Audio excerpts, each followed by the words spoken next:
Yo, yo, yo, mic check 1 2 1 2. What is up, everybody? It's dark in here.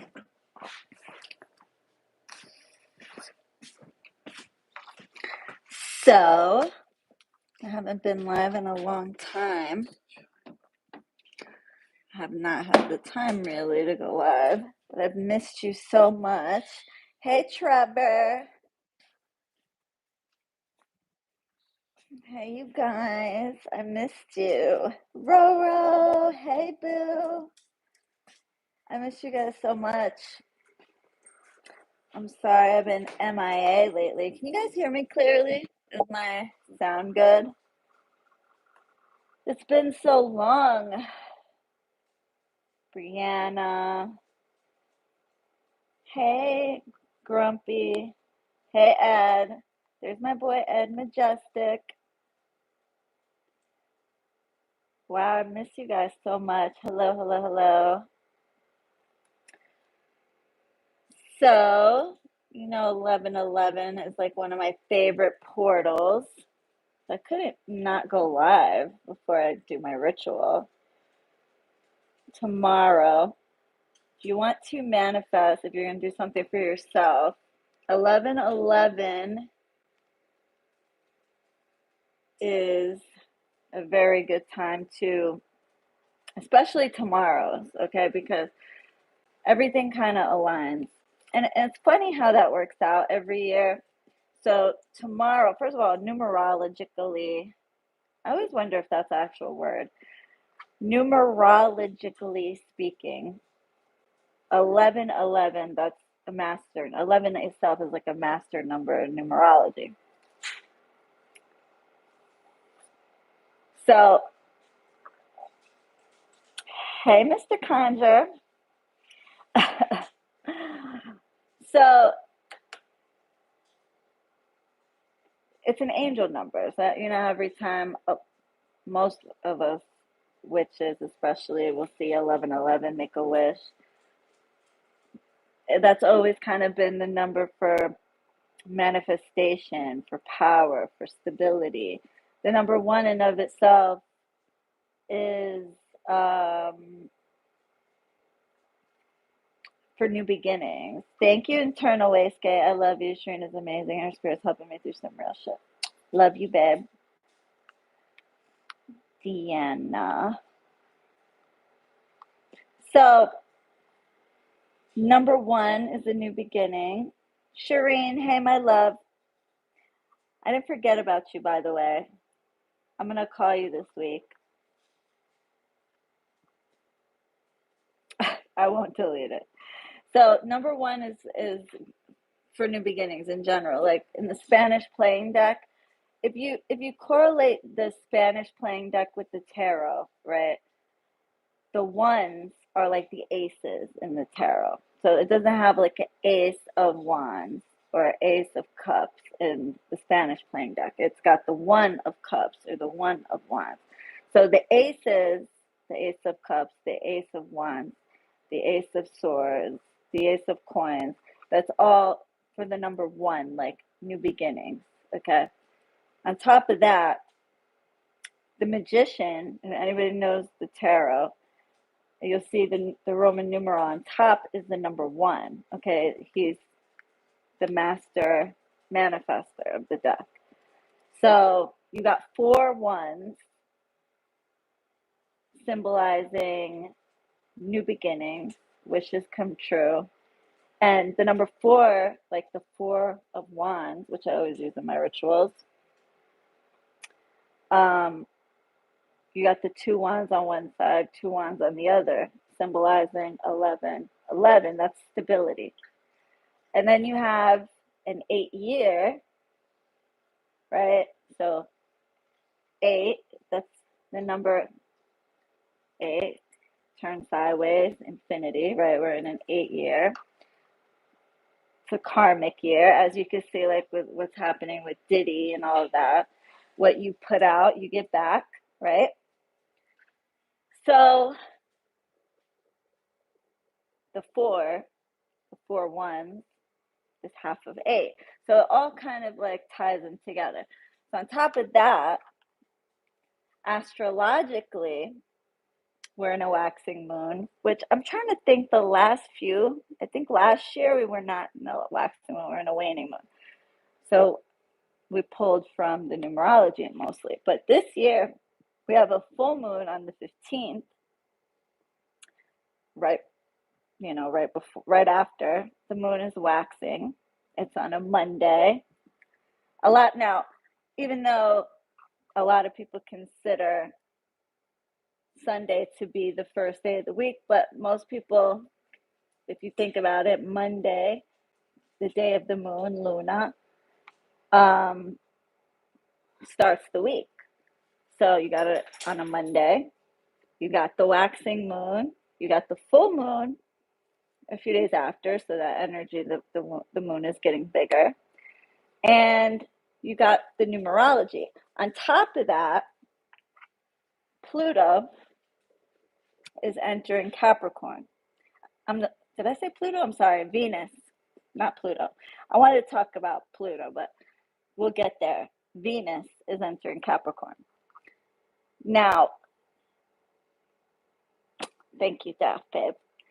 So Venus, that's the planet of love and money. Okay, a lot of people do ritual. Hey, don't fight, you two, Layla and Luna. Cat fight. Don't do it, Luna. Don't do it. Don't do it. Leave Layla alone. Such a bully. Anyway, sorry. So Venus, a lot of people use Friday for both love and money. It's pretty versatile for both, right? And that's because Friday is the day of Venus. Venus moves into Capricorn tomorrow. And Capricorn is about, very good with practicality, pragmatism, financial stability, being organized, and that sort of thing. So that energy really is good to manifest finances. And it's also good to manifest love in a very practical way. Hey, Kelly. So all that together makes it a very good, powerful energy. So if you guys are doing your own rituals, you want to do it at 11:11 a.m. or 11:11 p.m. Of course, I like to do mine at 11:11 p.m. That's just my preference. I'm a night witch. I like to work at night. I mean, I'll do things during the day if I have to, but I prefer working at night. It's just, I'm very connected to the moon. So I like to do my rituals at 11:11 p.m. personally, but you could also use 11:11 a.m. I am doing a ritual. I didn't, sorry, YouTube. I haven't been advertising much on here. I posted one story and I only posted one story because I didn't want too many, but you guys, I swear, are on top of it. My regulars, boy, I don't know if it's you guys check my website a lot or if it's from my fan pages. I don't know, but you guys are on it. I love you so much. But yes, I do still have some spots because I didn't really, I literally posted one story. Hey, Akita, shout out, girl. I love you. And Grumpy, I didn't forget about you either. I'm going to call you too this week. Forgive me, you guys. I've just been so busy. Hey, Slayreen, Andy. So, he said both. Trevor said both. Yeah, so I do have some spots. It's not too late because I made it very small. I didn't really post or talk about it. So there is plenty of room. Oh, you guys are already on it. Wow. You guys are amazing. I love you guys. I'm glad you guys love my rituals and they help you. It makes me emotional. I have a bomb ass following and regulars. Like, you guys are amazing. And I don't know, what I did to deserve you guys, really. Let me tell you how fucking amazing you guys are. So this page, right? I'll get back to the astrology stuff. I got some more to tell you. So I'm on my iPad and the camera's not as good as on my phone, but the battery on my phone sucks. And so, um, so I get a message, right? And this girl, she made, I'm sorry. She makes a page on TikTok and she uses my name, Arabian Conjure. And she looks Arabic. She's Arabic, obviously. Or Arab, rather. Arabic's the language, but Arab. And she's only had her page a few days, right? And of course, I get emails about it. Gabby texts me today. She's like, somebody's took your name, and I'm trademarked, so I'm not worried. I know if somebody don't change their name, my lawyer will get them to change their name, and anywhere in the world they'll have that shit taken down in a second. But anyway, the name's trademarked.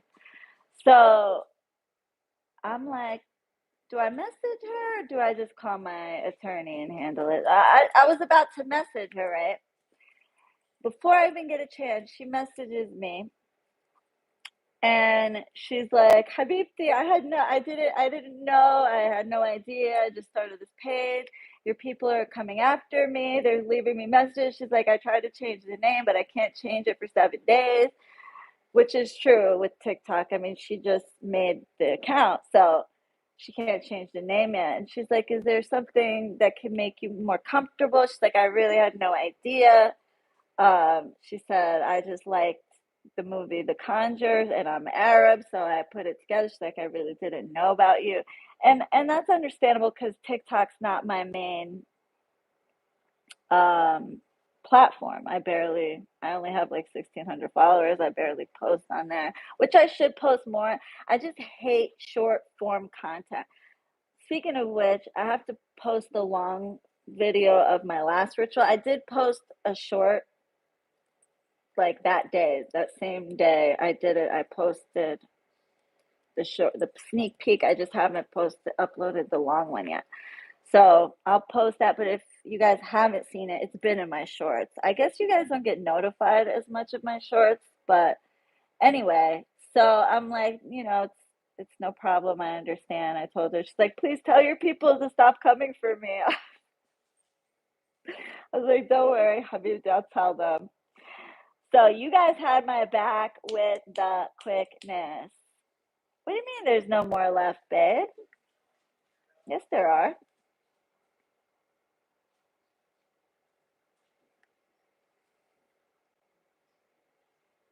Hmm.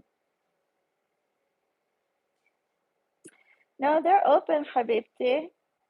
I went, no. Maybe because other people were ordering at the same time. No, there's still a few on there. If you wanna try again, it's open. Yeah, somebody just put it in order just now. It came through. So maybe it's if it doesn't work for you on my website, just email me your petition and just send it separate. Um, but it should work. So I just got an order just now. But yeah, it's still available. Hey KP. But if it doesn't work for you, Tiff, just send me your petition and do it that way. Um,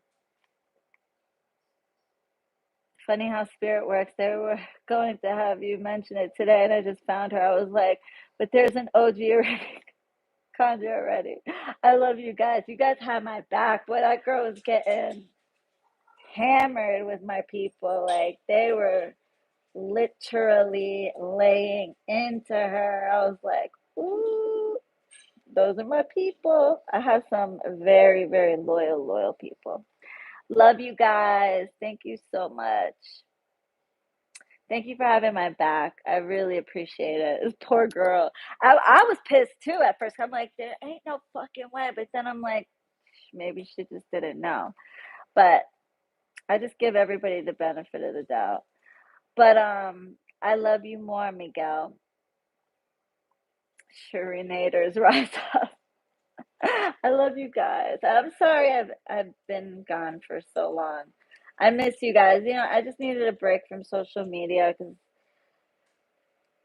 people are just assholes, like it was giving me I never wanted to be big, big. I've always said that. I've always and I'm not, and I like to keep it that way. Um, so like when you get, hate and stuff, it's fucking weird, and I just can't stand it. Thank you, Habibi, Mr. Conjure. Love you. So let me get back to so 11:11. So for those of you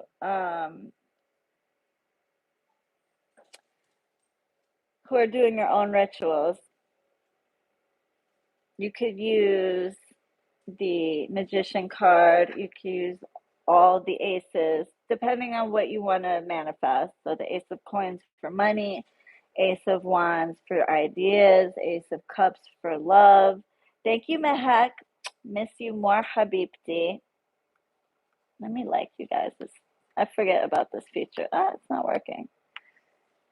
I always come on here looking a hot mess. I'm still fly though. No makeup, 42. 42 where? 42 where? Where? I'll show you where. Right here. That's it. So you can use all the ace cards. The four of wands is a good one. 11:11 is also often seen as like a wake-up call from the universe. Okay, so keep that in mind.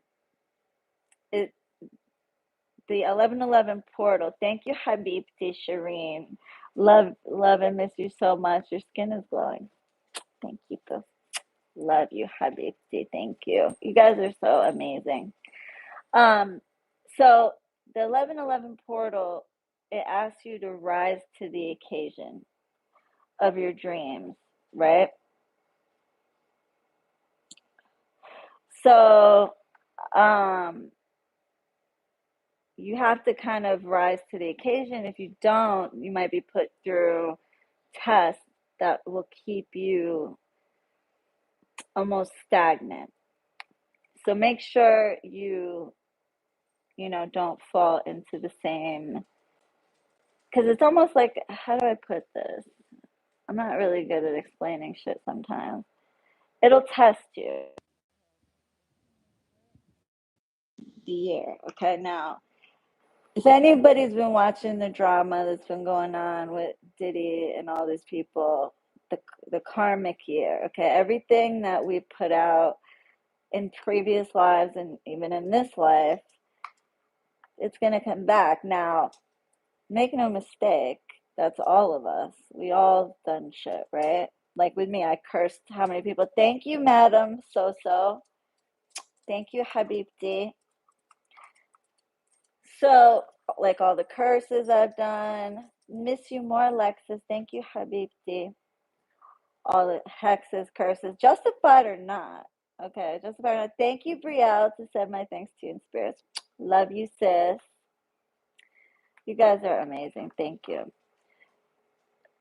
Justified or not, energy is fluid. So what you put out in some way, shape, or form, you're going to get it back.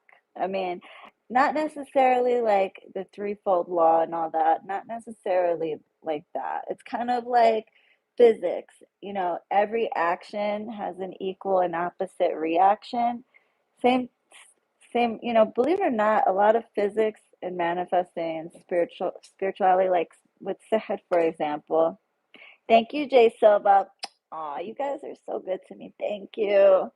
Did not expect all this, you guys. Love you. It's very scientific and mathematical, believe it or not. Like a lot of the things we use, like in Sahid, is very mathematic. So a lot of like magic and manifesting, like even with the herbs, basic candle magic and things like that, there's kind of a science behind it.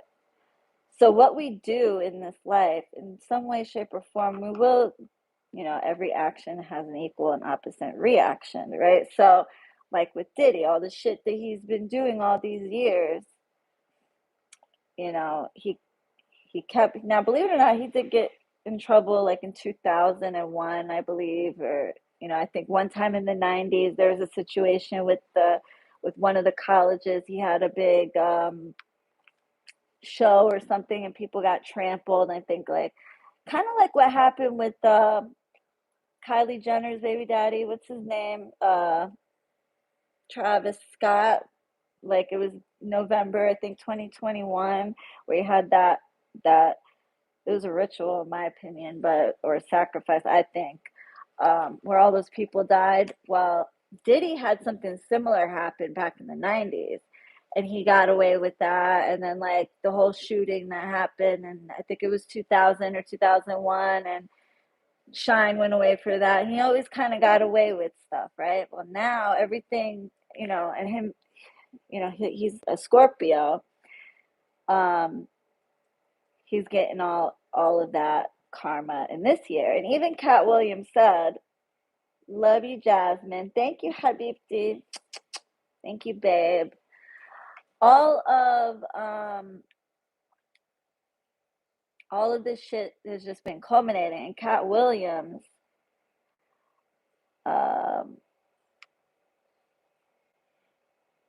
when you encourage others, your karma will bite you hard in the end. Okay, Charles Xavier.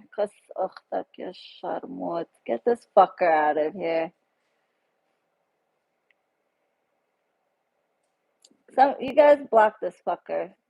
One of my mods block this Charles Xavier. I don't got time for it. I don't want motherfuckers. Yeah, thank you. I don't need motherfuckers. Don't come in here with your beliefs. I don't give a fuck what you believe. Okay? Eat a dick from the back. How about that? Thank you, Rice Ball.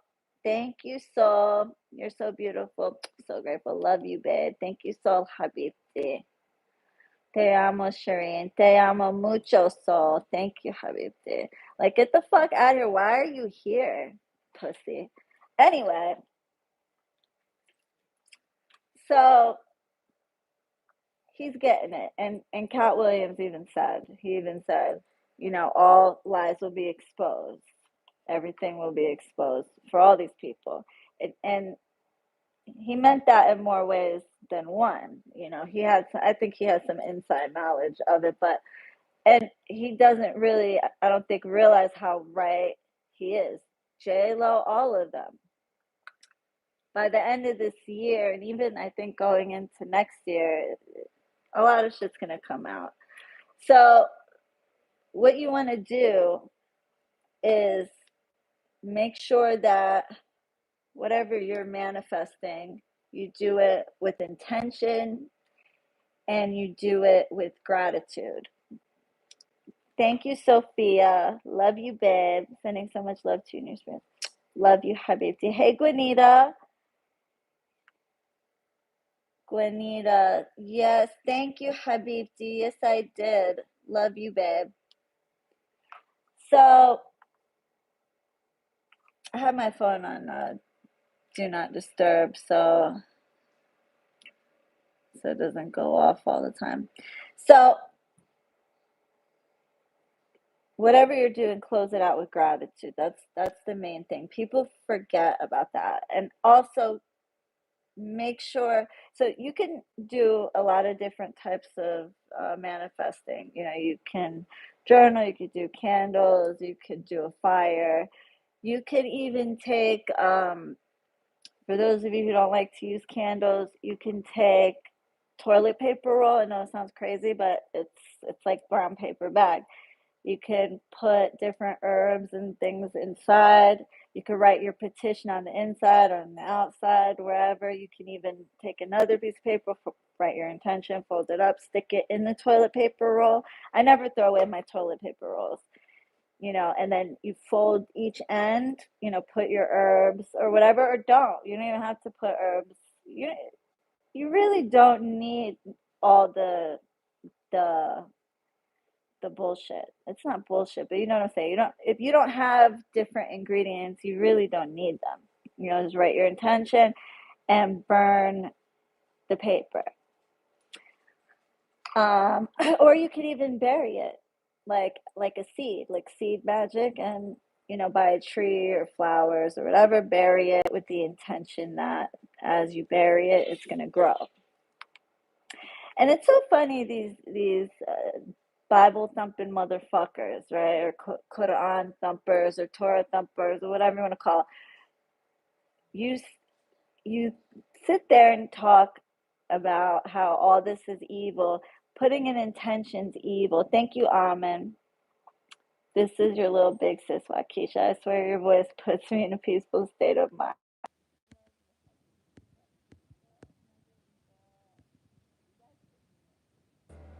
I speak my spells. Absolutely, Miguel. Hold on, let me fix my phone. Absolutely, you can speak your intention. As long as you're focusing your intention, you could even speak, visualize, move a muscle. Okay. I feel like 1111 is more to manifest positive things, or even like you could release negative things. I don't think it's great to curse or hex people, honestly. I don't think it's good for that. It's more for bringing up about your want, like, although, for some people, wanting somebody you hate fucked up, it could be a very valid want. And that's fine. Use a different day for that, Saturday, Tuesday, whatever. But 1111, I feel, and other people may not agree with me, is more for manifesting positive things. So you could do a bonfire, you could burn, different herbs, incenses, or just paper with your intentions on it. The toilet paper roll, you can just visualize, speak your intention, move a muscle. You could sing certain things. And these, what I was saying about the Quran and the Bible and the Torah thumpers, you guys are slow as fuck. Like, really. Oh, it's evil. First of all, we're talking about practices that date back, even first of all, paganism has been dated back thousands of years, well before even the invention of Abrahamic religion. You can eat cinnamon, you can eat oil, you can eat rice, you can eat all these things, but me sprinkling them on a candle is evil. Go fuck yourself. Oh, asking, thank you, Sugar Bear, thank you, Habibti, or just having a belief in yourself or belief in anything outside of the Sky Daddy is a problem. Like, mind your fucking business, bro. Like, mind your business. Nobody tells you what the fuck to believe. Don't worry about what other people believe. Over here killing each other over religion. What the Christians did and what the Muslims did, killing people to get them to convert to their way. That's appropriate. Eat a dick. Anyway, I could sit here and go back and forth with these people all day and debate them, and believe me, they wouldn't have a leg to stand on. But it's just so funny to me. I mean, the absolute lack of brain cells in some of these people. But anyways, now I wanted to talk about another topic.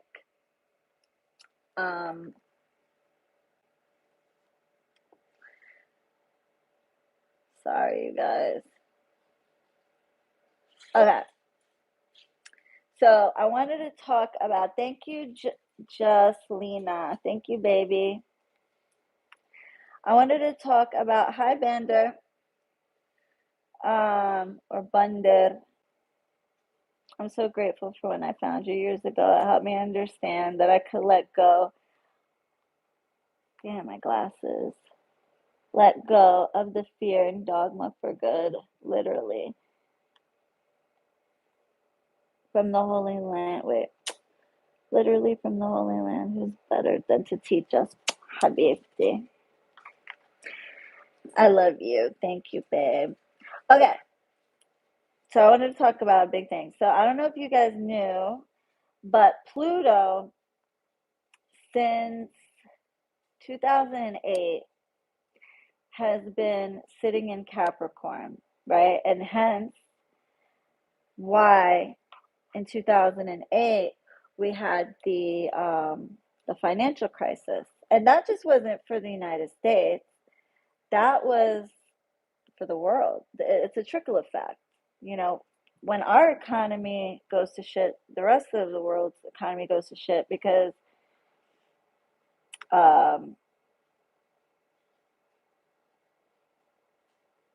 I miss you, Shireen. You look beautiful as usual. I caught your live. Oh, hey, Tiffany Habibti. Thank you, my love. Love you, babe. So I really do love you guys. A lot of people like I've known you guys for years, so I really do love you. So we had the financial crisis in 2008, and it caused a lot of change because Pluto is, well, now they're trying to, are they calling it a star now? They said it was a planet, now they're calling it a star.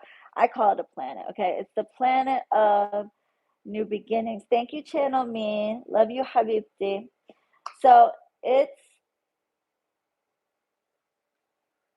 the planet of endings and transformations. So now, as of November 19th, it's going into Aquarius. Now, Capricorn is a very, as I was saying before, like with Venus going into Capricorn tomorrow, Capricorn is very practical. It's very financial.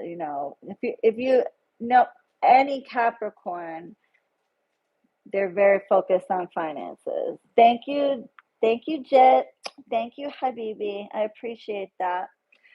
So Pluto going into Capricorn was very kind of interesting because it caused a lot of transformation. It caused a lot of just different like bureaucracy issues and things like that, right?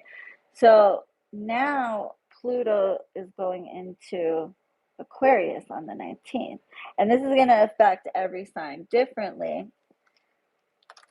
And I took notes of how it's going to affect every sign for you guys. So Aquarius is an air sign, right? Inshallah, no, Minnie. Inshallah, no. And I'm sorry if I'm not reading your comments. I can't see that good. I don't have my glasses. I don't know where the hell I put them. My eyes get really blurry. Now that it's been for a while, I've had this issue, and I just will not freaking wear my glasses when I need to. But I try do when I know where the fuck they're at. But anyway, age, man. Minnie said that they said that we're gonna have a recession. Inshallah, no, because Aquarius is an air sign. It's free movement. It's air signs are like idealistic. They're creative. Thank you, Key Goddess. I love and miss you, Queen. So much has happened. It's time for me to come up for air and connect. Either me. I don't know if I read that right. I love you. Come up for air, girl, because I've been the same way. I haven't been, I feel like it's about time I connect you. Thank you, Frequency. Love you, baby. Thank you, Habibti. I love you guys. Okay. So for the collective, for everybody, like the world, there's going to be breaking society norms, technology, okay, because Aquarians, they're very, like I said, idealistic. They think of different ideas. They're kind of free-spirited. They can be very grudge holding. Aquarius, out of all the signs, I noticed out of all the air signs, they could fucking hold a grudge, boy. You would think like air signs, free and, whatever, but Aquarius, you piss them off, Oh my God, they'll never forget it. My cousin and my sister are Aquarians. My cousin didn't speak to me once for like 5 years.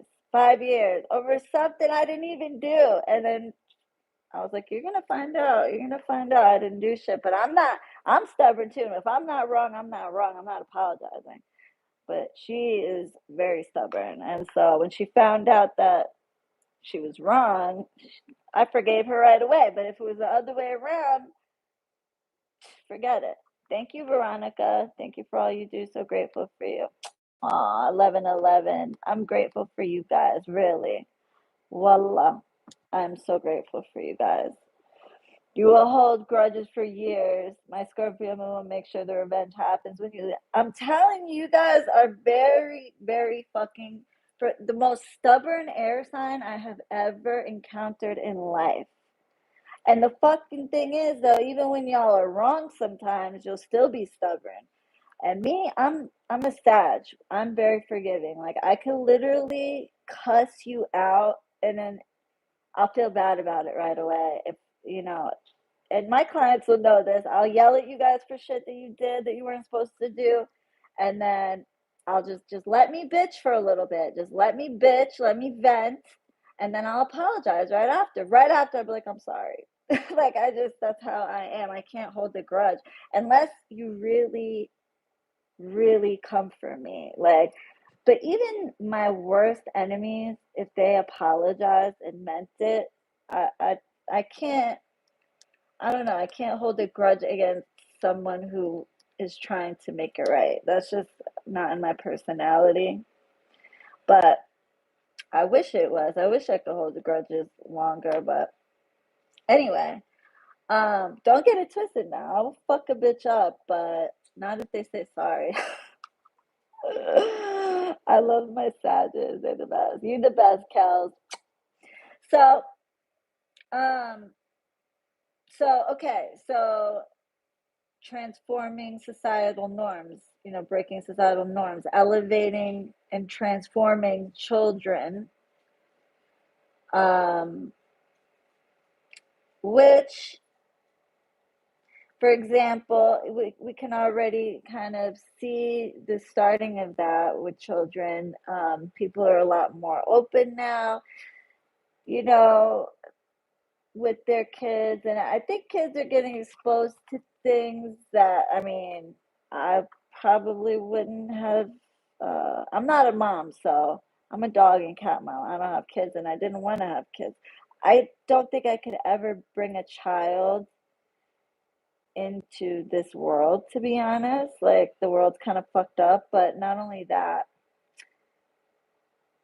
with what I do and all the energy I put out as far as like dark work and stuff, I wouldn't feel, I don't know. Me personally, I'm not saying anybody shouldn't have kids if they do dark work. Just me personally, I'd be having to put like protection on that kid every day. I do that with my animals, like, and my family, like, there's no way. So, anyway, plus, I don't think the world's going to be here for that much longer. So, I don't have to worry about whether or not there's going to be a planet for for my kids to live in. It's just no, no, I'm good on that. So there's going to be a lot of transformation as far as how children are brought up. I think like societal norms are going to change, especially with how we raise our kids or with how people raise their kids. Technology is going to elevate to the highest level in this transit in this period. Um, Things that were typically taboo um, will no longer be. So, like for example, spirituality. Even when I started my channel, when I started making videos in 2017, I've had this YouTube account since 2006, since YouTube came out. I didn't start making videos till 2017, early 2017, February, I believe. Even then, there's a big difference between then and now. as far as how spirituality and witchcraft is perceived. My family, of course, being from my family, it was never an issue, except for my mother's side. I mean, even with them, they just always accepted it. But my father's side, the background of my father's side and how they were, my grandmother, being the way she was and everything, being a witch and all of that, it was never an issue. But with other people, it was always I was always nervous to ever let anybody know outside of my close friends and people that I knew. It was always looked at as like strange or taboo or evil, like this dumb motherfucker that was in the live. So now, and every year since I even started my channel, and I think this could be due to not only like the world is changing because we've actually entered the age of Aquarius. Now, they're not sure exactly when we entered the age of Aquarius. Some say 2012, the end of the Aztec calendar. Others say 2021. Some say, well, it's not till 2025 because of, Pluto going into Aquarius. But I feel like that shift already happened. Manny, manifest. Thank you so much. Oh my goodness. Wow, that is so generous of you. Habibi, thank you. That's so amazing. You did not have to do that. That's too much, babe. Thank you. My goodness, you guys are so awesome. Thank you so much, Mutant Vermex. Thank you, Habibti. Love you. You guys are so amazing. Um, wow, you guys are amazing. Thank you so much. You guys not have to do that. That's too generous. Um, it's great to see you guys too. So the age of Aquarius is kind of, I feel, because, okay, I'm talking about kind of squirrel, two different things, but kind of the same thing too. Because on the one hand, Pluto enters Aquarius, where it's been sitting in Capricorn for 16 years. Is it 16 years? 2008 to now, so 16 years, yeah. So the age of Aquarius, it said that we are like between 2012 to now, somewhere in there, we've entered or are entering the age of Aquarius. Like I said, some people don't believe we have yet. Some people believe we're about to. I believe we're just about in there. I think somewhere around, I want to say somewhere around 2019, 2020 is when it happened. But anyway, regardless, so people aren't looking at things the way they did. I feel like people are starting to open their eyes more, and even more so, this is going to be the case once Pluto officially makes its shift into Aquarius. The collective ideology is going to be totally different. Of course, you're still going to have people who are, you know, stuck in their ways with their indoctrination and their religion, and that's fine. But others are really, and they already are starting to open their eyes and see there's something else. Like our minds are going to be much more open. The collective mind is going to be much more open. Thank you, Momo Habibti. So technology is going to be like on a different level.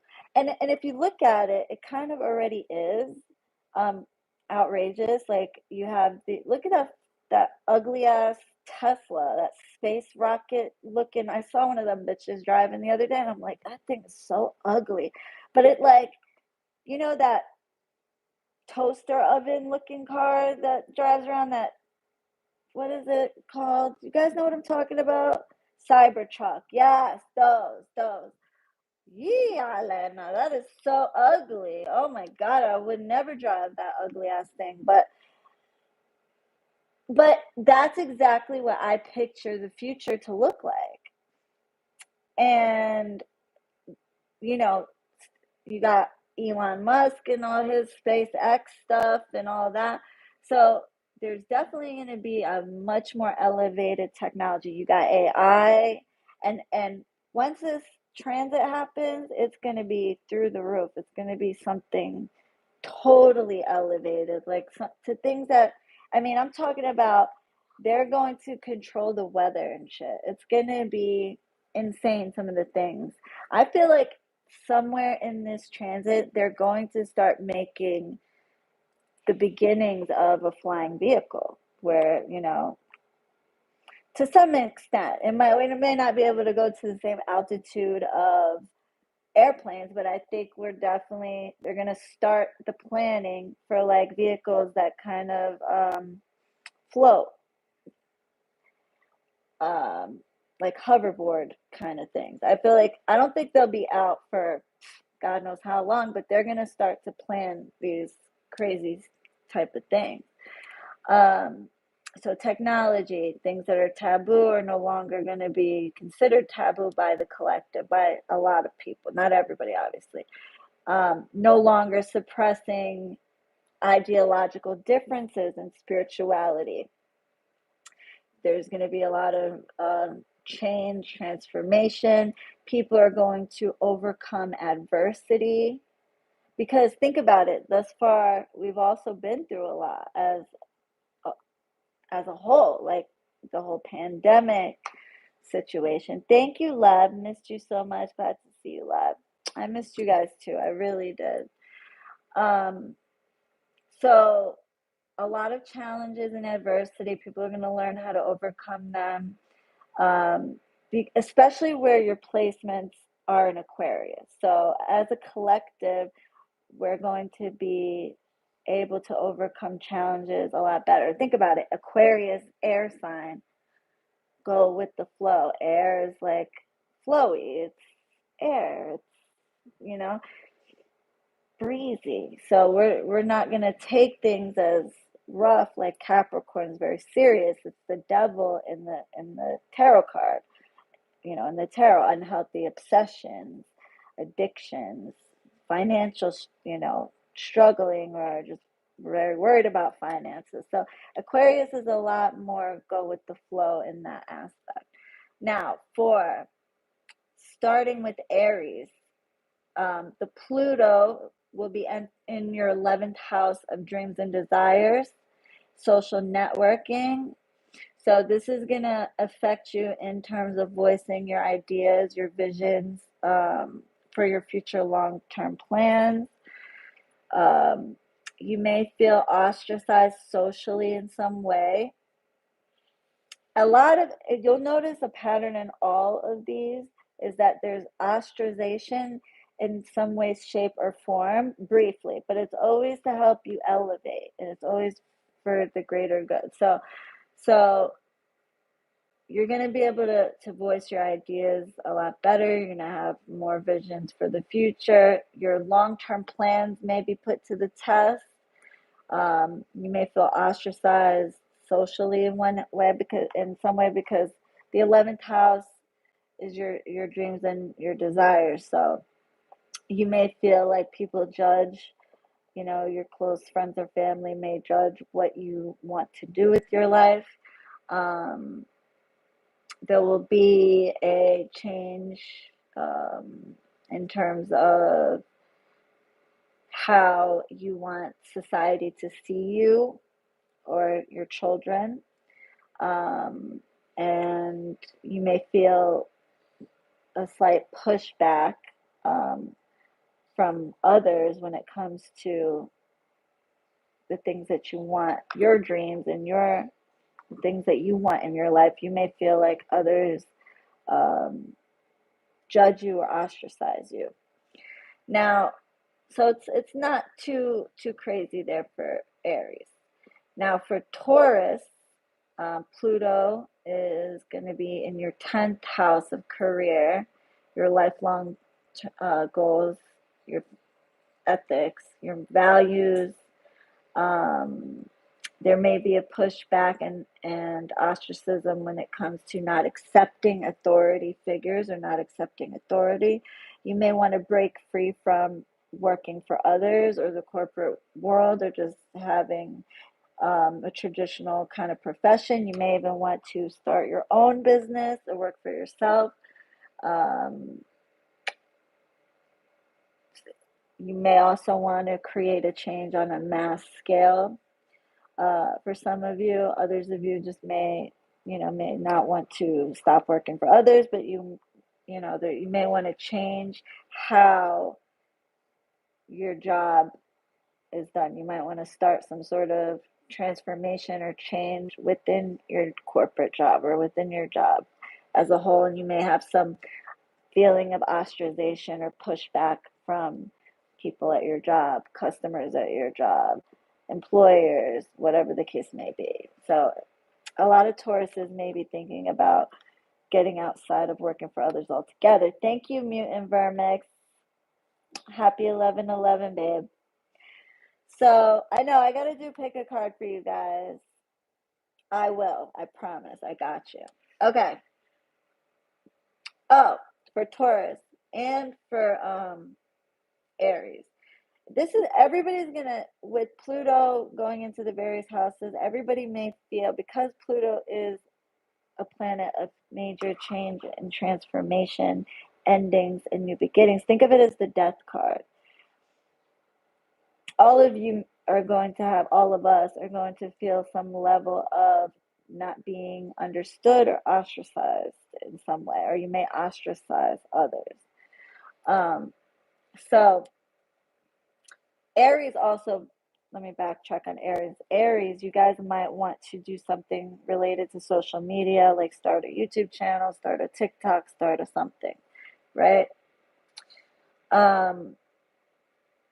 So Taurus, 10th house, career, lifelong goals, ethics, values, morals. Oh, that's another thing. You guys, Taurus, there might be a change in your ethics or your values, your morality. That doesn't mean you're going to lose your ethics or your morals, but there may be certain things you may have found to be, taboo or bad. You may not feel that way anymore. Or vice versa. There may have been things that you thought were okay that now you feel are bad. So you might have a change of, perception in that aspect. Gemini, 9, it'll be in your 9th house of your spiritual journey. That's the house of your spiritual journey.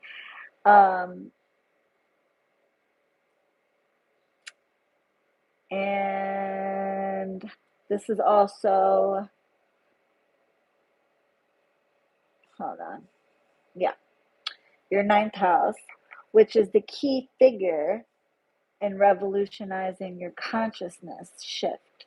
So you're going to have new beliefs with your spirituality. There may be an energetic shift in your spiritual consciousness.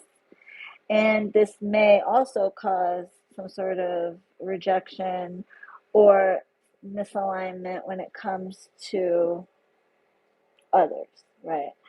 Also, the 9th house, I believe, also has something to do with what is hidden, what you want to keep hidden.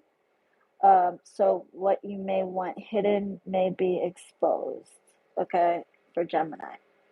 Cancer, Pluto is going to affect your 8th house. And so when it comes to adversity and blockages, you're going to be able to kind of transmute that energy. You may feel also rejection or isolation. And this is mostly with Cancer. This is going to be from yourself. You may ostracize. Keep in mind, this could also be you guys isolating yourself or ostracizing others, okay? This is going to push you to get out of your comfort zone. And so Pluto is going to basically try to push you out of your comfort zone. It's going to give you a sense of resilience, because lately you know, as of lately, a lot of Cancers may have felt some sort of restriction. And so Pluto being in your eighth house is going to kind of give you that push.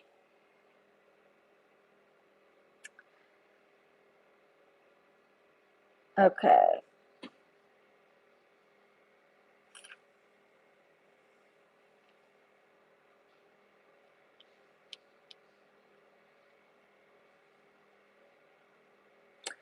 All right. Leo, seventh house of relationships and public image. Okay, so your reputation and how you look to others may be challenged in some way due to Pluto. There may also be some sort of power struggle. And this is going to push you to kind of transform how you deal with boundaries. Um, right. And you guys, this is just kind of a broad stroke of just where, like Internal Wastegate said, people should also check their birth chart using rising signs to see what house Pluto falls in for maximum personal insight on how it'll affect you. Yep, exactly. So Leo,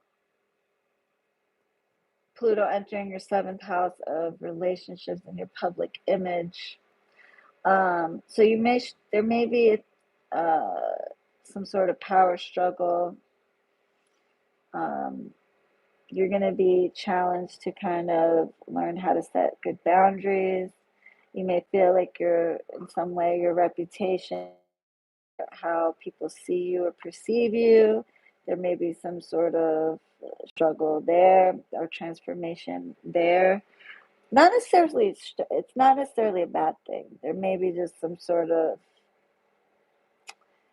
uh, it's going to be a push, okay, for you to kind of evaluate and work on how you are perceived or how, how others perceive you. Um, this can be good, especially if you've already felt like you've been rejected or that people haven't been perceiving you well. If you've already been feeling like rejected by others or that your reputation hasn't been what you want it to be, then this is a really good thing. On the other hand, some of you who have been on a high horse, maybe kind of, you know, uh, kind of knocked off. But either way, this is very transformative. If you notice the theme with Pluto, it's transformative. There's ostracization, there's obstacles, but it's pushing you to overcome these obstacles.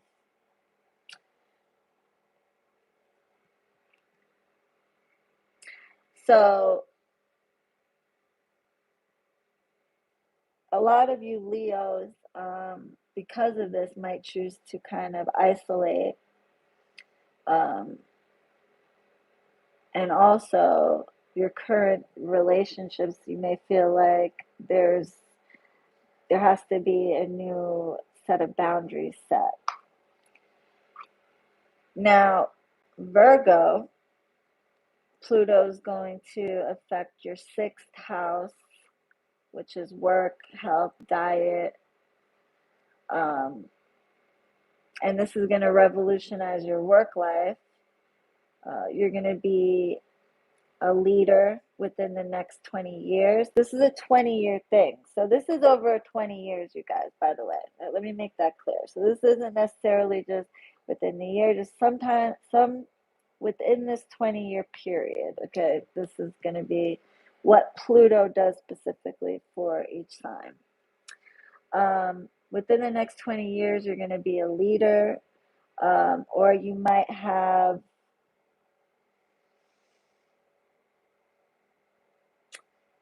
you'll innovate a way to make working conditions better for those around you. You're going to be trailblazing new ideas. Um, you may feel rejected at first, but you overcome the obstacles or restrictions, although it may not feel that way at first. You're also going to transform your health life. And you also may, some of you may get into a lot of like herbal remedies, natural remedies, and things like that. So now you'll notice some signs have a lot more interesting and a lot more things than others, but that's because Pluto, different houses are more, I don't want to say more important, but, have a more effect on our lives than others. And you know what I'm saying? So, like Virgo, for example, is one of those signs that gets a lot of benefit from this. Every sign will get their benefit from this, even if it doesn't sound like it, like Leo, like with the reputation thing or whatever, but it's all meant to condition you for the greater good, basically. Now, Scorpio, the Pluto is going to affect your fourth house, which is the most private house in our chart. Pluto actually rules Scorpio. So your home life emotions may have some upheaval. It may feel like certain things aren't working out, or you may want to deviate from the norm when it comes to your living situation.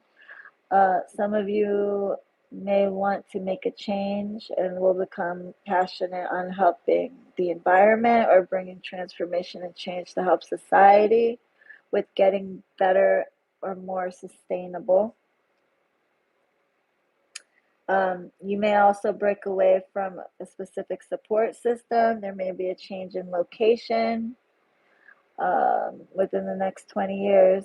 You too may ostracize people or feel ostracized to some that you were once close to, or you may feel like you may not be accepted by certain family members, or simply because you due to changing locations, this will make you feel like isolated. But this will ultimately work out one way or the other, and like I said, it'll be good for your greater good. So there may be some change or transformation in your home life. Sagittarius, whoop whoop me. The third house of communication, thoughts, ideas, whistleblower. We may want to bring truth to the light or expose people for their fuckery. A lot of us will express ourselves very publicly and speak our truths, revealing information which may cause backlash, but also may change the collective mindset. Many of us may have felt like we have hidden ourselves. Sorry, let me not read from them, because it's a lot of fucking signs, y'all. I took these notes and I ain't gonna remember all this shit. So anyway, we may have felt like we had to hide ourselves from, due to others making us feel ostracized. But when Pluto enters our third house, it makes us want to end and transform our silence and bring things to light and get shit off our chest. A lot of us may have grown a large platform due to this, but there will be problems initially with people rejecting what we express ultimately. But if our heart is in the right place, we'll rise and break through obstacles. Some may move a lot or buy properties if that's possible for you. So a lot of you may, and shit, that's already true for me. I mean, in the last 4 years, I've moved. This hasn't even hit yet, but this kind of already rings true for me. So I don't know. But so maybe kind of like when Mercury retrogrades, you know how before and after retrogrades, you still kind of feel those effects? I kind of feel like this is the same thing with this, only on a much longer scale.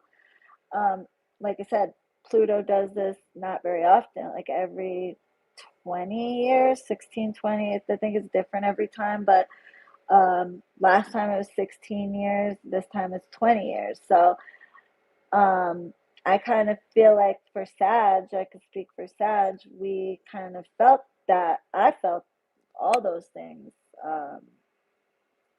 And if you've been watching me and for a while, you know that this is definitely true for me.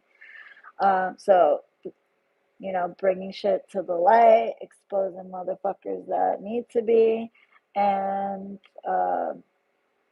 getting shit on, but and kind of, so yeah, I feel like Pluto already kind of, I feel like a lot of us, I don't know, you guys tell me, but I feel like a lot of us may have already felt some of these things. Okay, so Capricorn, thank you, Tian. Oh, I love you, babe. You're so amazing. That is so generous. Finally caught alive. It's great to see your face again. It's so great to be here, you guys. I'm sorry I left you guys. But like I said, I was silent just because when when I get irritated or whatever, I just don't feel like talking to people. But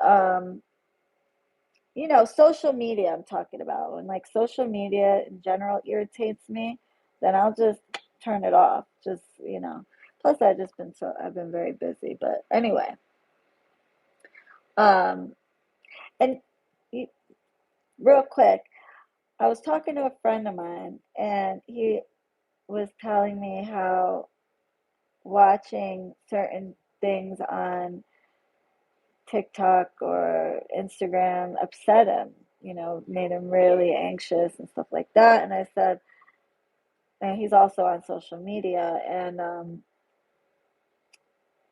I told him it's okay to turn it off. Like, yeah, this might be, how you make income or whatever, but if social media fucks with your mental health in any way, it's okay to kind of, and that goes, it's not just for public figures.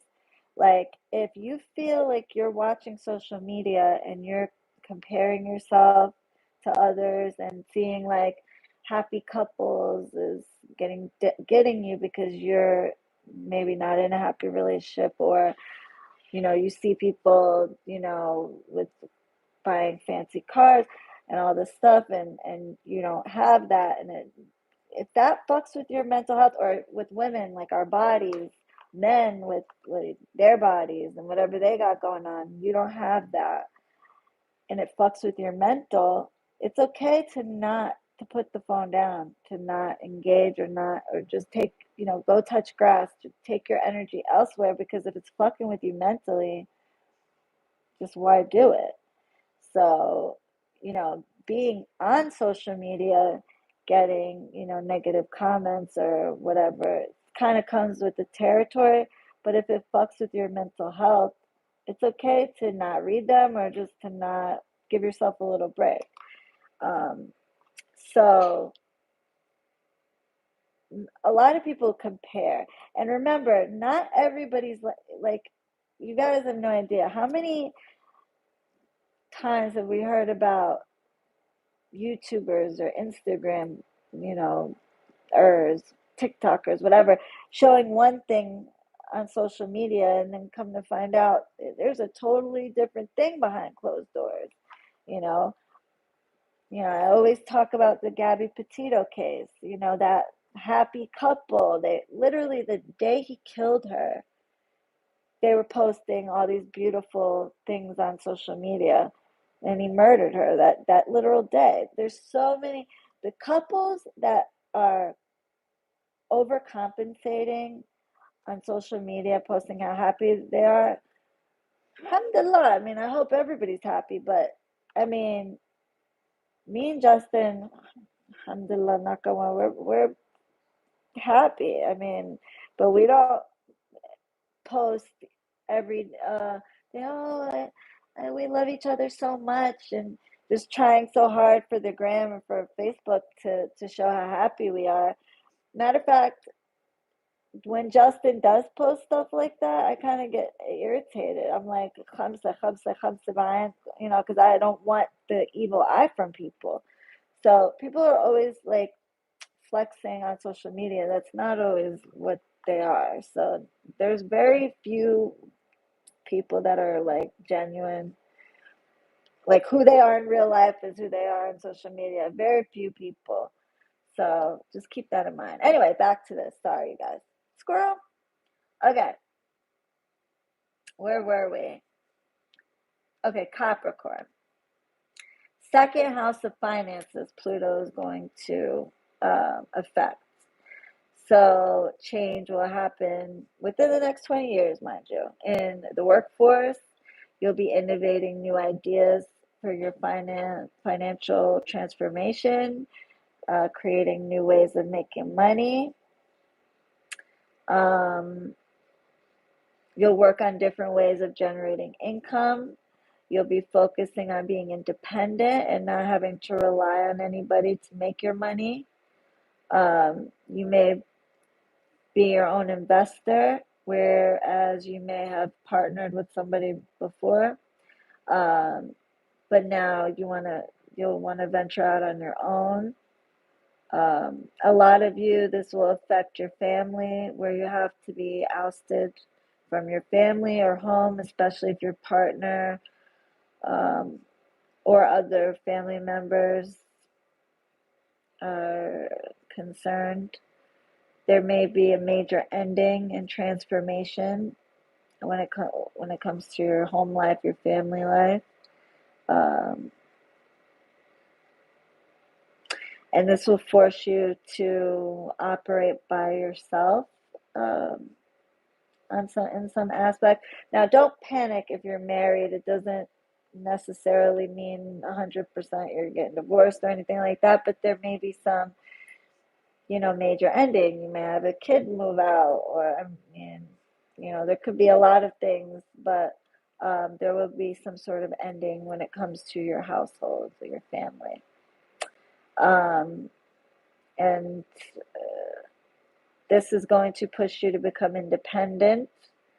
There's going to be like a catalyst, and some of you, this may feel traumatic, but this will help you to create a new way of making money and like living, and ultimately you're going to be transformed with a sense of purpose and how you make your money independently and become more independent in general.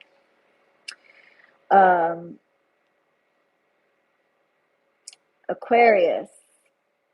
So Pluto is in your first house, and this is pioneering the age of Aquarius. Okay, so you are going to be a leader in this transit. Again, like ones or new beginnings. Everyone will look to you for ideas. Your purpose will become activated. And there's going to be a catalyst that initiates this change. And again, with the theme of ostracization, because there may be something taboo with the way you see the world or with the way you see one thing in particular. There's also going to be maybe a change in your personality, and you may be making changes to your look, like your hair, how you present yourself, how you dress.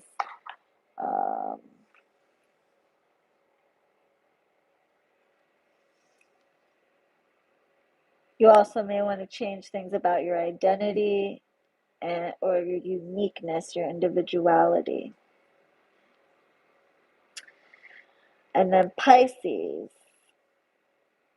Pisces, this is going to affect your 12th house of your subconscious, things that are hidden in the unknown. Pluto will change your perspective internally. You'll be doing a lot of healing, soul searching, working on your mental health. You may isolate in order to go within. Your hidden enemies will be revealed, and you will start to work on healing. Pisces is a natural intuitive and a natural healer. And this aspect is going to help you hone in on that gift that you guys are naturally born with. So basically, for the collective, we're going to enter a period where societal norms are questioned and technology plays a crucial role in revolutionizing everyday life. The children of this era will be more adept with technology and may use it to bring out transformative changes, elevating social consciousness. And I swear this isn't plagiarism, okay? This is me and ChatGPT. um,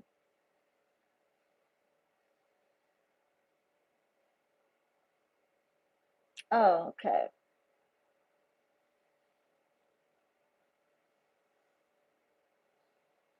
So, elevating social all right. Pluto's influence is going to represent power, transformation, rebirth. And as it moves through the different houses in each sign's chart, it will bring up deep-seated issues, demand profound changes, and often comes with challenges like rejection or social ostracism. However, overcoming these obstacles often leads to empowerment. So, a breakdown sign by sign. Aries, transforming social networks, streams, and community involvement. That's the overall theme. Your challenge, potential ostracism, or pushback from your peers when expressing your ideas. Opportunity, breaking away from traditional career paths, possibly creating your own business or becoming a leader in a new industry.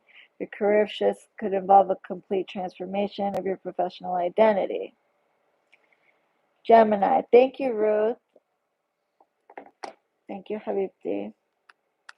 Gemini, ninth house. Your theme overall is spiritual evolution and a shift in your belief systems. Your challenges will be conflicts with your established belief system and possibly facing backlash for your ideas. Your opportunity is to play a key role in your consciousness shift, bring new perspectives to light, and expose hidden truths. Cancer, your theme is transformation in taboo areas such as sexuality, death, and shared resources, etc.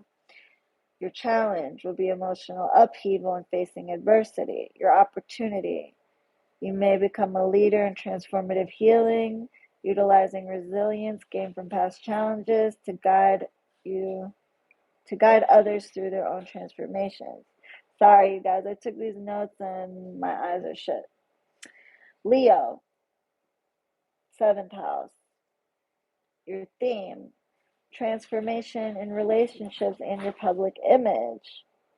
Challenge, power struggles, and redefining boundaries in all forms of your partnerships. Your opportunity.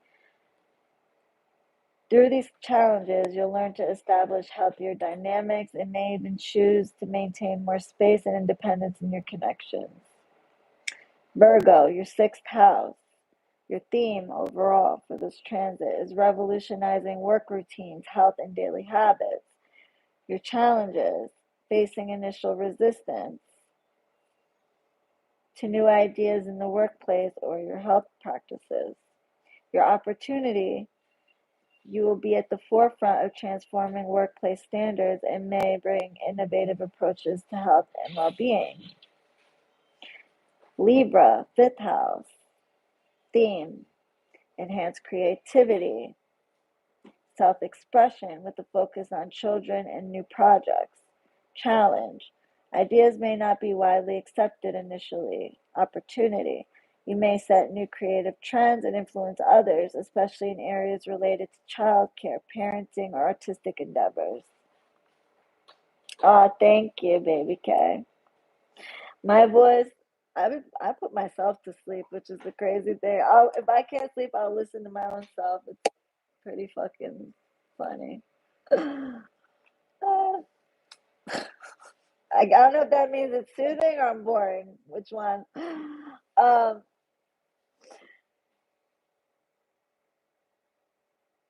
where did I leave off, y'all? Libra? Or did I say, what did I just leave off at?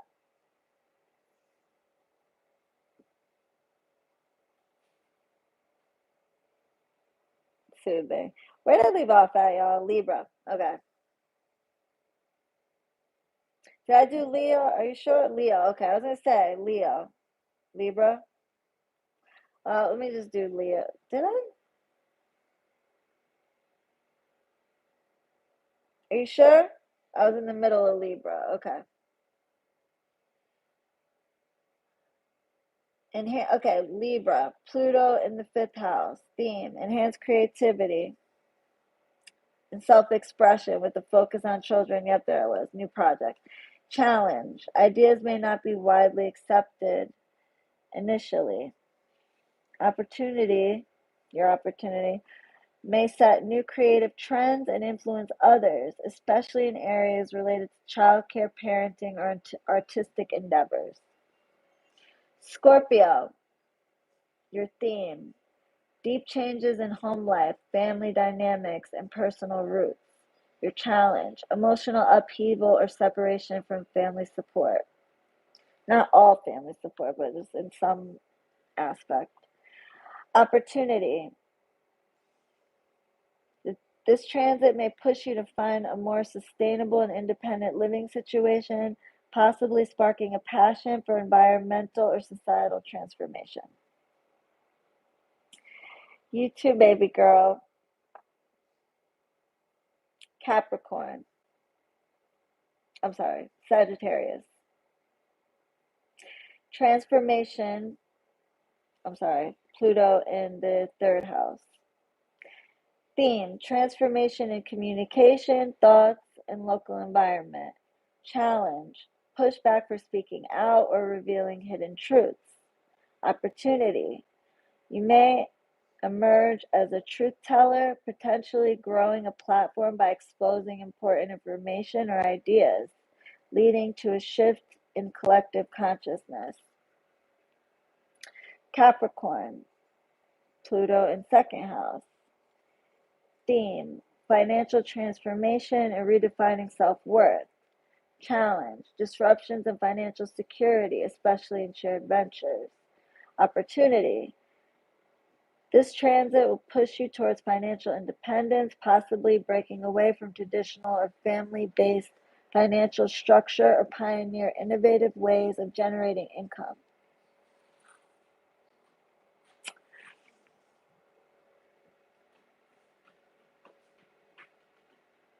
Aquarius, Pluto's in your first house. The theme: transformation of identity and personal expression. Challenge: potential backlash for unconventional views or changes in appearance. Opportunity: you'll be a leader in this era, embodying the spirit of the age of Aquarius. Changes you undergo personally may inspire others and signal broader societal shifts. Pisces, theme: 12th house, by the way. This period is powerful for healing, spiritual growth. Wait, shit, back. I skipped the whole thing. Your theme: deep psychological and spiritual transformation. Challenge: isolation or the need to confront hidden fears and subconscious patterns. Opportunity: this period will be powerful for healing, spiritual growth, and enhancing your intuitive abilities. Hidden enemies may be revealed, allowing you to clear away lingering negativity and step into your full power as a natural healer. So basically,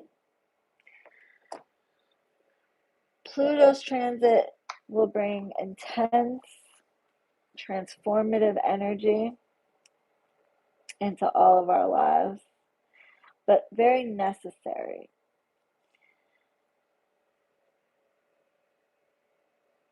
You know, that saying, life isn't always peaches and butterfly, right? We're not real. Some people think, especially Christians, for some reason, think we're put on this earth to suffer. Actually, all the Abrahamics feel that way, but that's not the case. We're not put on the earth to suffer. We're actually put on this earth to learn, okay? To learn, to enjoy. We're actually put on the earth to prosper, okay? However,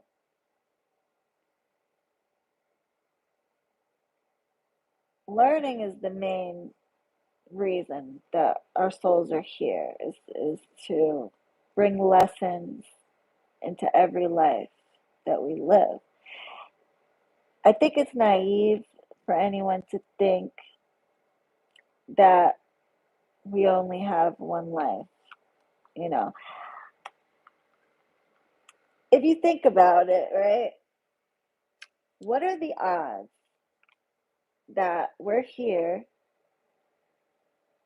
during a time where we have all the comforts, all the, technology, all the things that we need to have a much easier time than our ancestors, right? The people that came before us. You tell me we just so happened to be born, we're just that lucky. We're just that fortunate that we were born in a time where we have all of these comforts, whereas 100, 200 years ago, they had to, build fires to cook food, hunt their own food. I mean, I don't know how far back we're going here, but you know what I'm saying. I know that can't be. Is genocide ending anytime soon? Oh, let me talk about, I want to make a whole video on, and I feel like I haven't talked enough about Palestine, my people. And there's a reason for that. And anybody who fucking judges me for not posting enough about my people can really eat a dick from the back, okay? Because I actually still have family there. I have family there that are still there having to deal with this, okay? And my family, half of them, I have some in the West Bank and I have some that are Palestinians of 1948, otherwise known as Israeli Arabs. That's what the Zionists love to call us. But we're Palestinians. We're just Palestinians and the descendants of those that chose and fought not to fucking go anywhere. We did not run, we did not flee. And so those Haywanet had no choice but to give them rights, although second class citizens, but citizens nonetheless of their ethno fucking state. But no way, shape, or form are they treated equally. However, what the IDF does to those of us who have family over there, I go there every year, right? Notice I haven't went since the war because they will arrest me just for what I've already posted, which I don't give a fuck about. But what I do give a fuck about is them showing up to my family's house, okay? It's because my cousin and but my cousin very much so, and doesn't seem like she's gonna stop, but are very vocal. And so they can't get to us because we're here. They will fuck with our cousins, our aunts, our uncles, my family that are there. Hey, Kamal. So for anybody who wants to judge me for not posting enough or making a video, and thank you for bringing that up, Ankita. And the reason why is because I actually got into it with a no longer friend of mine because of that. And motherfucker isn't even Palestinian. He's Arab, but he's from the Gulf. Okay? And judging me because I don't post enough about my people. I posted plenty, but you don't have family there, motherfucker. I do. You don't have family that has to deal with the IDF. I do. So what you're not going to do is tell me what about myself when I don't really have a choice, motherfucker, because I'm not going to get my family fucked up. I don't care about getting arrested. I don't care. They could do whatever to me. But what I'm not going to do is make my family pay the price for something I'm doing. Okay? My cousin Janine, on the other hand, she, doesn't give a fuck. She keeps doing and that's mainly because of her own personal relationship with that side of the family. Long story, but regardless of anything, with I don't think she realizes the magnitude because, I'll just leave it at that. But I talk to them very regularly, so I know what they're doing to my cousins, to my uncle, to my aunt. And before you say, oh, they don't look it. They know everybody, especially when we carry their citizenship. Oh yeah, and you're damn right. We carry we carry their citizenship, so they can't take our fucking land that we own and it's been in our family for generations. You're goddamn right. You think we want a passport that has that name on it? No, but that's how we keep the the rights and many Palestinians in 1948. This is Palestine, okay? But yeah, the genocide, inshallah, we're working on it. But if you wonder why I haven't, which I'm gonna make a video because at this point it's driving me crazy. But I would have been posting every day on the subject if it wasn't for the fact that I'm protecting my family from the harassment that they've already endured at the hands of the IDF for the shit that me and my cousin have posted. They are on that shit like fucking flies on shit. They watch very closely social media, especially the people that have citizenship. They know, trust and believe. If I went up, that's why I haven't been, because I know they're gonna arrest me. How many Palestinians they've already arrested for one little post, that for a post simply saying free Palestine or sympathizing with the kids dying over there. They knock at the fucking door and put you in cuffs and then do unspeakable fucking things to you in jail. These are fucking fascist, fucking Nazi 2.0. That's what the only democracy in the Middle East. Yeah, my fucking ass. Raping and fucking doing all sorts of shit. I'm not putting my family in harm's way to get fucking the brunt of the shit that I do or post or say. And it's very fucking real. It's a very legitimate concern. And when my cousin asked me very nicely to say, cuz, can you please, you know, try not to post too much, we're the ones getting the brunt. And I'm gonna respect that as much as I can. I mean, if I see so I can't, I try, it puts me in a very fucking predicament because nobody can understand what that is. On the one hand, of course, and I have a platform, I want to speak out. I would be making a video every day on the situation. I share what I see. But when my family is being harassed for it, if my family gets harassed for what I post, nah, fuck that. Or getting arrested even, and on bogus, they can arrest you. They could do whatever the fuck they want over there. They have so much. Look how much.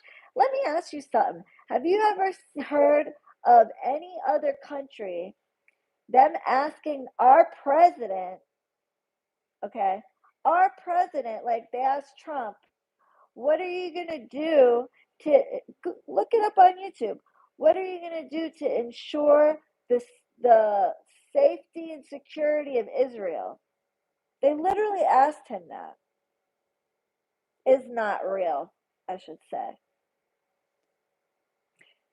And he literally went on this whole spiel of how he's gonna, he was the best president and how he's gonna do everything he can to protect, and he gave them the most. And like, what the fuck? Like, what? Are you serious? Like, first of all, why is it our president's responsibility to give anybody anything? And that's with either one. Like, I'm not anti one way or the other.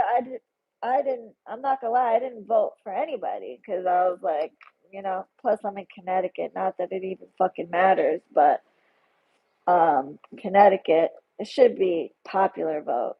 I don't want to get too political anyway, but oh my God, who the fuck we're asking a president of the United States what are you gonna do to ensure the safety and security of Israel? Like, what? Like, that just shows you how. Do you know that they have free healthcare? Free healthcare. We don't have that. We send them 60.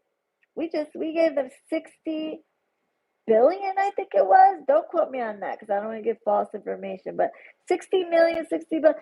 I know for a fact per year we give them 3.5 billion. And this year in particular, and last year, we gave them even more for this genocide. And that comes out of our money, our tax dollars. Look who runs our government. That's why. Yep. Well, I'm going to have a totally different life. There's so much. Oh my God. Anyway, totally different life, but it's just fucking insane to me. They're asking it. Is any other country, have you ever heard somebody say to an American president, what are you going to do to ensure the safety and security of fucking France, of fucking the UK? Like, what? What? What? You are gotta be fucking. We're funding Ukraine. Yeah, Yeah, but the hurricane victims that got fucking pummeled. A lot of them are still waiting for help. The insurance companies are fucking them. We can't help them, but we could like, dude. I don't even. I can't. I just cannot. I can't. I can't. Anyway, it's fucking ridiculous. It is fucking ridiculous. Like, and Pluto though, I really hope is it moving into Aquarius. Hopefully, inshallah, that there's going to be a transformation as a whole with just a lot of fucking things. But corruption, I don't think. I think that's been embedded in our government and corporate and big pharma, and so that shit, I don't know. Anyway, I hope they lower groceries. Oh girl, it's just, oh my God. So anyway, yeah, if you're wondering why I haven't been posting about it every day like I want to, it's out of respect And I don't want to use the word fear because I ain't afraid of those fucks for myself, but I'm just protecting my family that is still there. I don't think people understand that. My family is there in their fucking territory. Okay? Anyway. Thank you, Miguel, Habibi. Thank you, Miguel. I, I appreciate that. Thank you to all of you. The U.S. is their sugar daddy. Girl, oh my God. It's so like, oh my goodness. So, um, I will be, oh, do you guys want to see my crystals real quick? Hold on, let me show you. My beautiful crystals.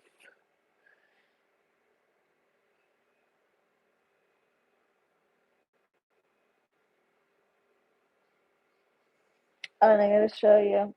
These are new items. These are for the car, right? And what you do, so like for Uber drivers and stuff, or people that Instacart, Uber Eats, whatever, you can get one blessed for prosperity, and it comes with the oil. You get one of the green ones. This one is aventurine. This is good for luck, love. And you don't have to use it in the car. You could clip it wherever, but it's you can click it in your car. But you could also put it in your room. You could put it anywhere, really. But they're blessed for whatever intention, like love, money. I'm only doing four: love, money, protection. Um, that's it. Love, money, protection. Uh, so like if you got one for love, don't get one and expect it like, to bring your fucking boyfriend back that you broke up with 6 months ago. That's not gonna happen. To facilitate like a more loving energy, like a calming, to keep like an attraction between you and your partner or something like that. Don't get it for difficult like reconciliation spell, but like to promote a loving energy, right? But like love, protection, money. But it comes with this little cotton, right? Hold on, where the fuck is my little stand thing? This is one of the crystals. So it comes with this little, you see this little, the little cotton in there. Comes with this and a little thing, and the oil that's very potent. Um, and as far as the smell, it's like an air freshener too. So you could put it in your car or in your office or wherever, and you put a few drops of this on the cotton, and it's intention oil. And not only does it smell good, but this is charged, the crystal. It's charged and blessed on my altars for your intention, to promote love, money, protection. And then you put the intention oil on the cotton, and then you slip it in here, and if you put it on any air vent, it'll freshen the car. And this is like a way that you can have something witchy, in your vehicle or in your house or in your office, and nobody will know that it's like for that. It's like low key. So I have these. I have different stones. You just pick your stone. If the stone you pick doesn't match the intention, then I'm gonna put the right stone. I'm sorry. So if you say like I want this for say love, but then you pick a fucking citrine, I'm gonna put a damn rose quartz. So matter of fact, you could pick if it works with the intention, then I'll do it. But if it doesn't work, I'm going to give you the one that works the best for your intention. Um, but I think this is was such a unique idea. So these are on www.arabianconjure.com. Shameless plug. But isn't that fucking cool? And they smell really good. So you get this and a little oil, but this don't put it on your skin. This one's. I mean, if your skin is like strong, but it'll be more concentrated with the essential oil. So I don't want it to irritate. But you could use it on candles and anointing items and stuff, but don't like put it on your face or anything like that. Um, See, me, it wouldn't bother me because nothing irritates my skin really. But, you know, this will be higher concentrated of this essential oil than the regular spout oil for the smell. Yeah, and that's probably going to be the main thing for your vehicle, for it to protect from accidents, protect your car, protect you from any negativity, evil eye, just in general for protection. So it's the amethyst one. Amethyst is pretty good for everything. It's good for money, it's good for protection, it's good for promoting communication, like in love situations. Amethyst is good for healing. I would say out of all the crystals, amethyst is the most versatile for you could pretty much use it for everything. So, isn't it though? It's I be coming up with some shit now, right? I try. You know, I have to say, Justin inspires me a lot too. He inspires me. Actually, this was technically his idea. I'm not gonna take it. He came up with this idea, and I thought it was a great idea. So I'm not gonna take his credit. He actually came up with this, and I was like, yeah, that's a great idea. But the other thing I was thinking about doing, I love you and Justin. Thanks, Miguel. Arabian Conjure pop-up shop. That's a good idea, just because I would love to meet you guys. I've been watching you for years now. I have so much respect for you. You're amazing. Aw, Bonnie. Thank you. I really have the best. I'm sorry I've left you guys for so long. Like, it just, social media can be a real bitch sometimes. Like just nasty people. I don't like just nasty commentary and stuff like that. Just, ooh, it makes, I have such a, you see, like, if I don't, my mods, like, if they knock them out and I don't see it, um, then that's good. But, like, I cannot help myself. I just always react. And that's why, like, I never planned on getting huge in the social media space. Never. Like, that was never my intention, really. Like, I've seen smaller creators stay fairly small, just build like a nice community where it's like literally some of you I've talked to. Look, like Toronto Dumb. Hey, girl, where have you been, Toronto Dumb? Where have you been? It's been so long that see, like Toronto Dumb has been with me forever since the beginning. And there's a few of you, like Rowan, and Kita, Remy, hey baby. Yes, I'm gonna do my simmer pots. Yes, yes, yes. It's so funny. I was just thinking about that.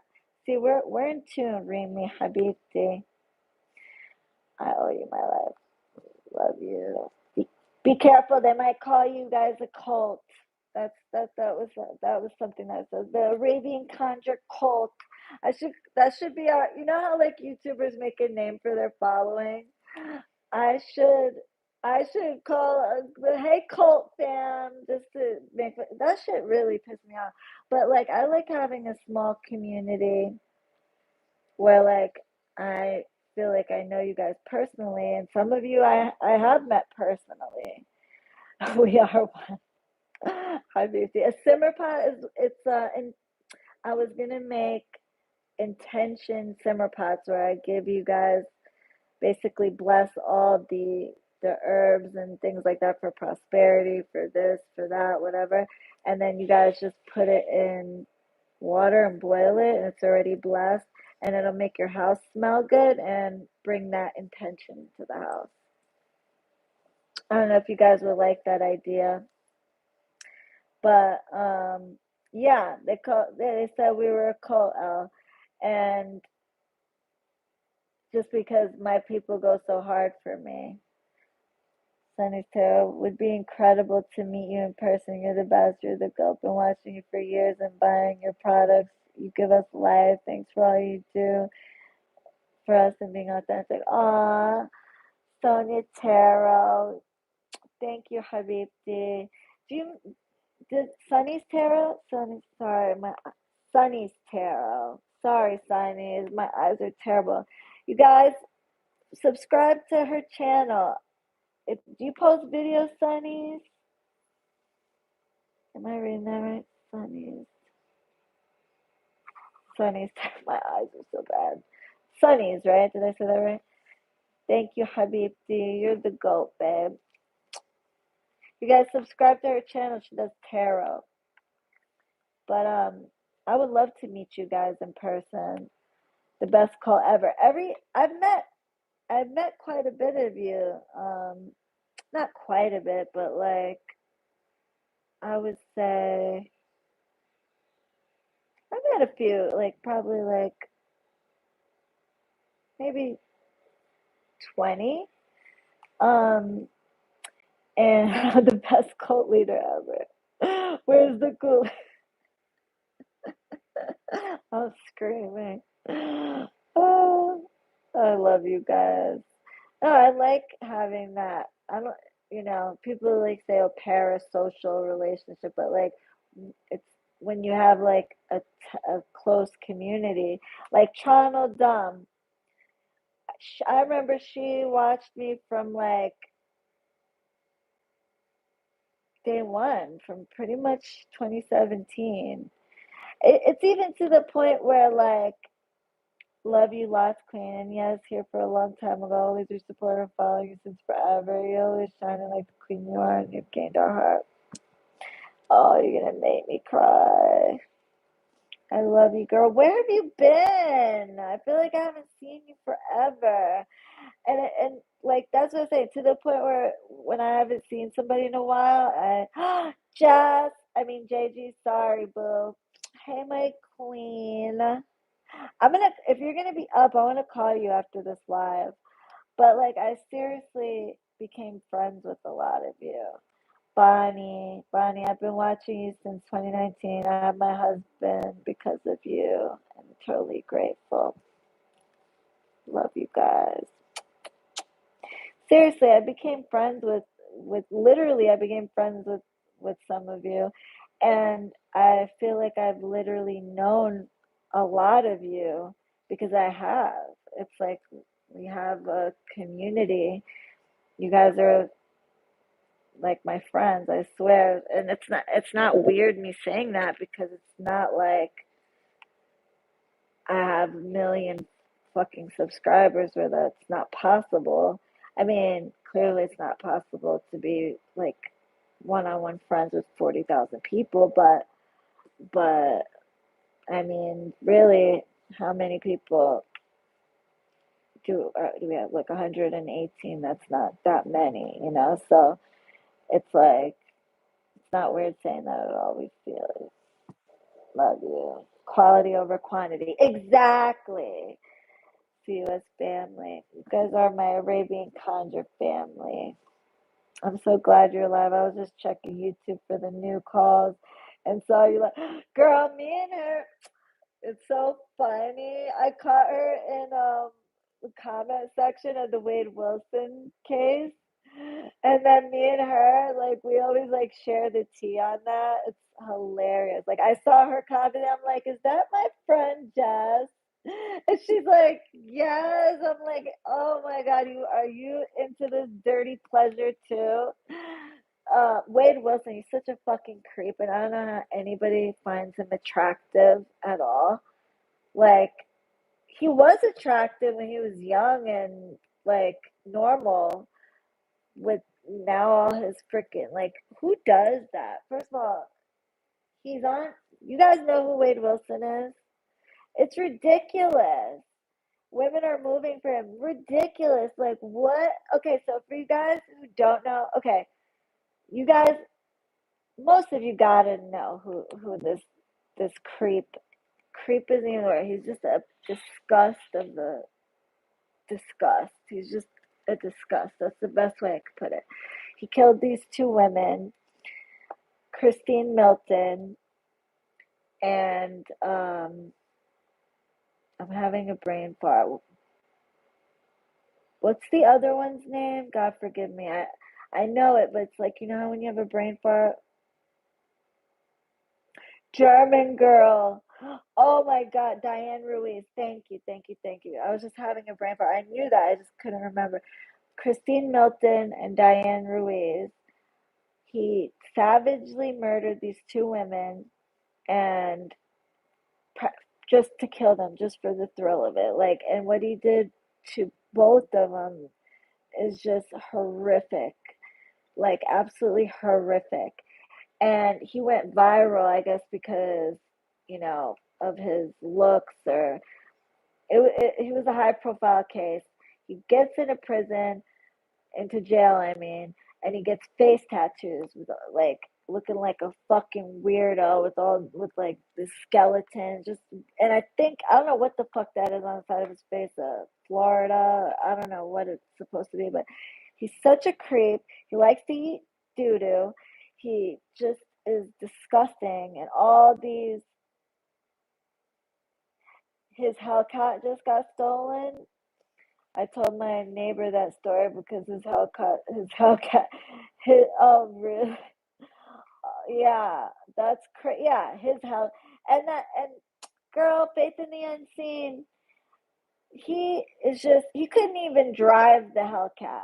He took the Nazi signs, everything, just everything about this guy is a creep. Hi, Tina. Where is this Tina? Tina, is this Tina from way back, Tina? Because I can't see. I'm so blind. I can't tell if that's you. Is that OG Tina? Day one Tina?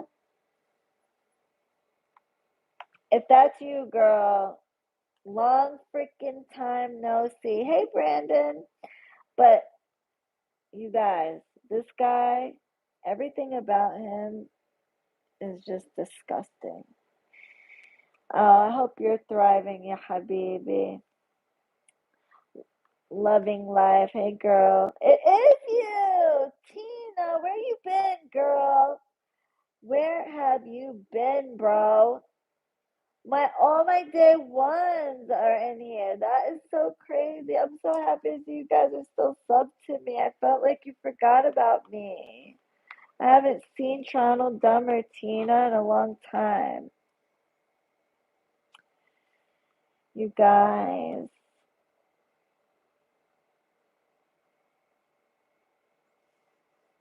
Um, anyway. And I don't go live a lot too, because the other thing is that when I do go live, my clients seem to think that I must mean I have time. So let me just blow up her phone or Gabby's email, which by the way, tomorrow's Labor Day. So if you guys, I asked them not to email on the weekends, so Gabby doesn't come in, or holidays, so Gabby doesn't come in and then have, an onslaught of emails to answer. But yeah, I tend not to go live as much because it's just, I feel as though every time I do, it's like an invitation to just bombard me with text messages or emails. Like, oh, she, has, God forbid, she has a spare hour of her life. Let me just bombard her with messages because, that's my job to coddle and, talk off the ledge and, Gabby's job. Like, I think I haven't done a rant in a long time, which I'm going to. It's like, it's so interesting to me. You know what really gets my goat? You'll see on certain places, forums, people bashing their spellcaster because they didn't get what they want, right? But they'll leave out, I'm sure. I don't know.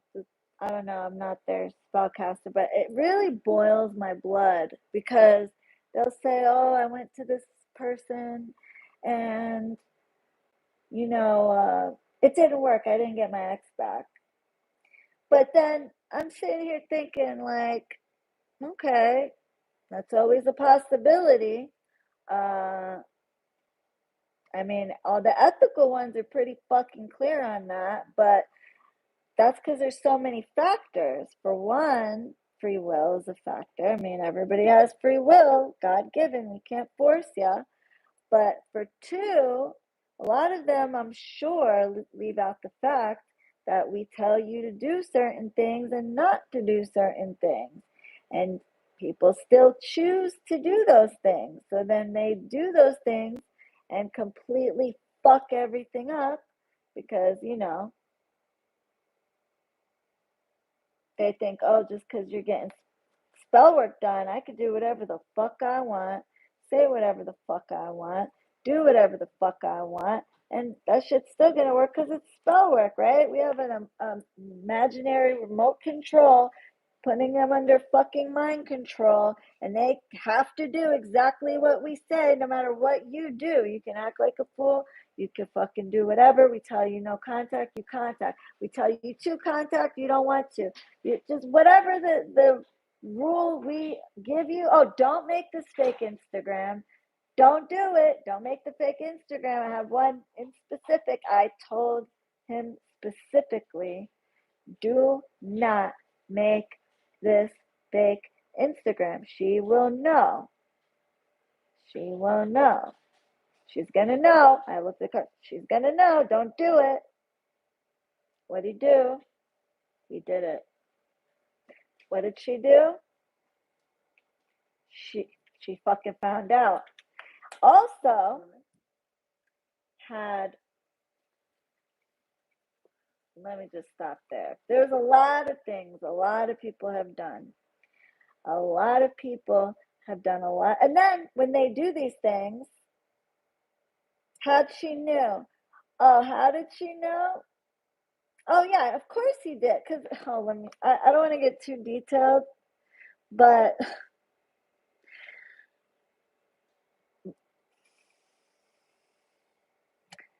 he used a picture of someone she knew.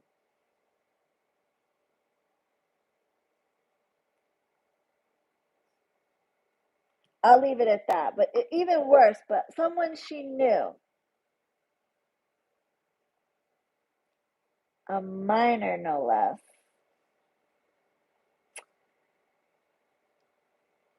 And I mean, hello. Of course she's gonna Of course she's gonna find out eventually. And so, of course she did. And I told this person, do not do it. He did it. I also told him, do not send, crazy text messages, to her boyfriend, you know, to the third party. Don't do this. Don't make fake mess. Don't do these things. What did he do? He did. He has the history of doing that. And of course, she figured it out. So, I mean, you do these things, and he's not the only one. Plenty, almost all of them will do exactly what you tell them not to do, and then when shit takes longer or doesn't go their way, it's our fault. And some people really don't understand how magic works. They really don't. It's as if you go to me for a job spell, right? And you don't apply for the job. Are you going to get the job just because I did a fucking spell or no? And answer me. Like, you guys, if you come to me for a job spell, no, exactly. You have to fucking put in the application. Exactly. I mean, what do you think? CEO is just gonna come knocking on your door, resume or application in hand and say, "Here, fill this out." Like, what the fuck? And that's the problem is people don't understand how magic works. And I am so abundantly fucking clear. And I have Gabby, and I let everybody know, like, look, because of the time and effort I put into your spells, I'm very clear on how I do everything. Everything. Very clear. And that I'm very honest and upfront. My success rate is 80%. That means 8 out of 10. That means 20% will not get exactly what they fucking want. But very few, and one of my friends was like, because I always say, especially with love work, we're talking love work here mainly. With prosperity work, with everything else, I'm like 99%. And that 1% that don't get something out of prosperity work, because I was 10 for 10 with prosperity work until one particular person, well, over the years I've worked with probably thousands of people. But I remember one in specific that just was so fucking lazy and did nothing. Out of that percentage, are you able to determine which ones of the 20 are more likely to not get what they want beforehand and obviously still try to raise the chances? I try not to, if I could, avoid taking, I don't, if I, if I, if, a lot of the times, if I see that right off the bat, they're going to be like that. Oh, hey, Giselle. If I could see right off the bat that they're going to be that way, then I don't take them. But a lot of people fool my ass and they'll be, no, I'm going to listen, I'm going to do what you say, and then totally lie. Oh, man, totally like it, or maybe they're not trying to lie, it's just they're human. They just don't, it's harder than they think to follow instructions, or whatever. But of the 20%, if I see that they're going to be a pain in the ass, if I see that they're going to hound me, if I see that they're not going to listen off the bat, and there are plenty of people that I was like, no, I'm not taking your case, or their case is just shit, complete shit, like shittier, like most of my cases are shit, but like as far as like level of difficulty, they're really difficult cases, mine. But of but there's some that are even beyond what even I consider to be terrible cases, and I'm not gonna. It's not worth the amount of money I get paid to the amount of work and time that I have to deal with some people for that type of difficulty. So I'm not gonna take it. But of the 20%, there's a lot of factors. I mean, there's no way for me to control people, what the client, if you tell them not to do something and then they do it, but at the same time, it's not always their fault too. If something doesn't happen, sometimes it's just not fucking meant to be. That's just life. But I always add to the spells. And one of my friends who's a practitioner also told me not to do this anymore because a lot of people don't appreciate it. Is I'll add to the spell if for any reason, and I'll ask, most of the time I'll tell the clients ahead of the time. Actually, I always tell the clients beforehand with love cases. I always add to the spell that if for whatever reason it's not in his will, or if it's not meant to be, bring them someone better, bring them someone that'll make them forget. And I've had a few people tell me, no, don't do that. I just want, if the target's not meant for me, then I don't want nobody. Okay. But I've only had maybe one or two people in the entire time of doing this ever tell me that, which I think is so stupid because it's not easy in this day and age to find and meet someone. So I out of that 20%, those who don't get anything out of the work is like, out of that, so you got the 80% that get exactly their target. You got the 20%, right? That 20%. Out of that 20%, I would say about 5%, and I'm being generous, get absolutely nothing out of it. Like nothing. I'm talking about free will cases here. Nothing. And that could be for a plethora of reasons. A, my spirit, they did something to insult or offend my spirits, like by being disrespectful to me behind my back, by talking shit, even to themselves, like, emailing, being disrespectful to Gabby. My spirits don't like entitlement. I work with the jinn. They live in a different dimension as us, but they can come in and out of ours at any time, and they see and hear everything. And if you're disrespectful to me, to Gabby, to, even not to our faces, but like say you're emailing, that she's taking too long to answer, that fuck, like being nasty,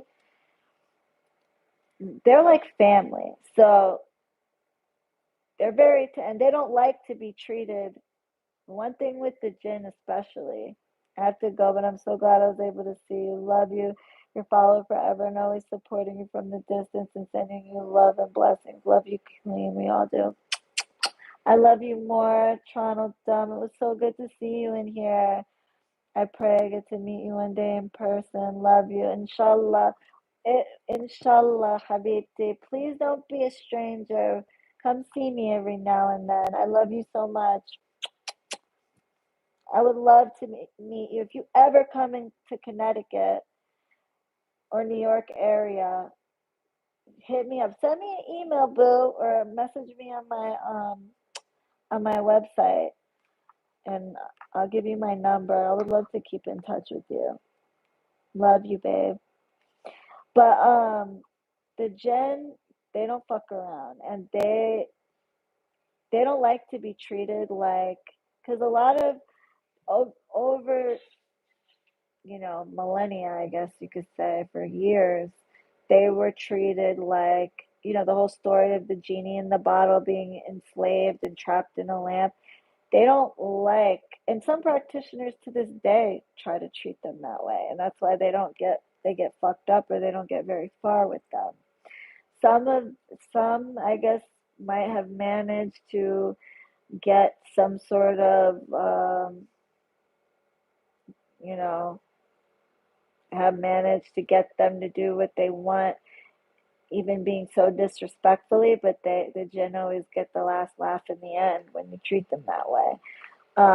No way should anybody think they have full control over any spirit, and they should always be approached with respect. They're nobody's slave, and they're nobody's employee. And just because you pay a practitioner for work, look, 111 doesn't mean And you guys, if you haven't liked this video, please do. And for all of you that have, 101, 108 likes, 109 people. You guys are awesome. Thank you so much. But there was 150 in here, so I know I'm missing some. But all of those that have, you guys, may you all be blessed and abundant, inshallah, and have everything that you wish, inshallah, ya Rab. Anyways,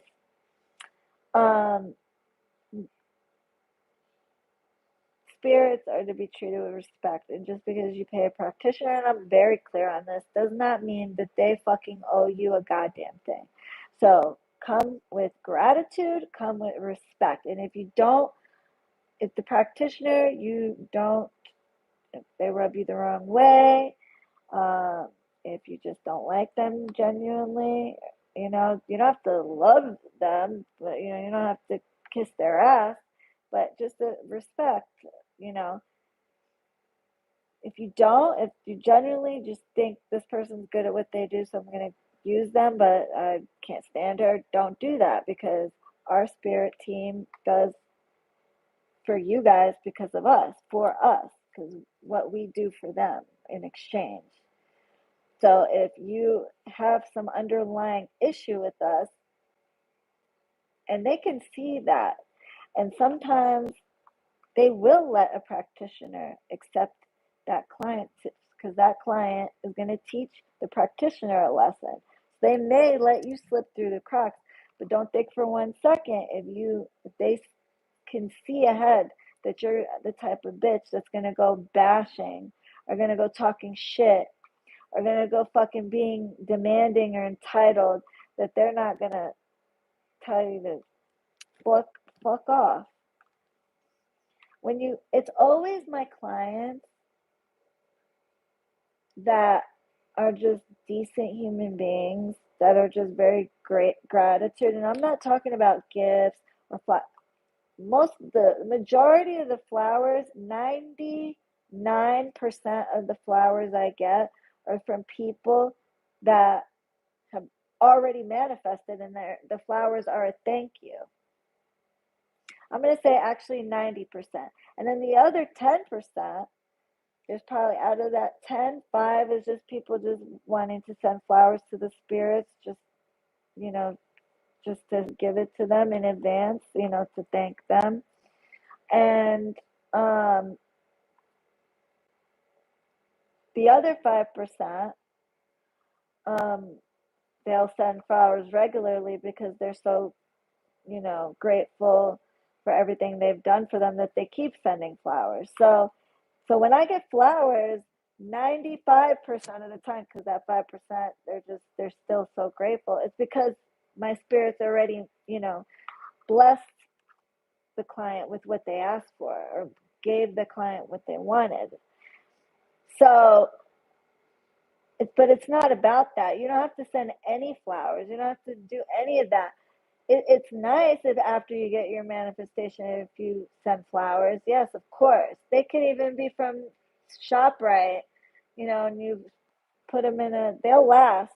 I've had people send me flowers just, from Trader Joe's or whatever, and put it in, they put wet paper towel at the bottom, and then they mailed it with the card. That's perfectly fine. Or you don't even have to do that. Just a simple message of thanks, a text message of genuine gratitude to the person who did the work for you and to their spirits, that's it. Just the thought, even just having that grateful heart is really what counts. So if you genuinely are a grateful person, then yeah, it's always the people that are genuine people, and they're just easy to deal with. They're not fucking rude. They're not nasty. They follow directions. Those people every single time get every single thing they ask for. The ones that are constantly questioning, constantly, is it gonna work? Is it gonna work? Oh my God. Oh, The ones that have zero fucking faith in anything, constantly wanting to get read, constantly to see everything, or just are very like entitled or just rude or nasty. They don't get very far in the magic world because that's not how the fuck it works.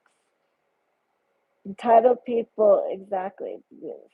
Spirituality, spirit work is all about gratitude, intention, even just plain manifesting without spirit, because I think people get confused with the law of attraction and spirit work.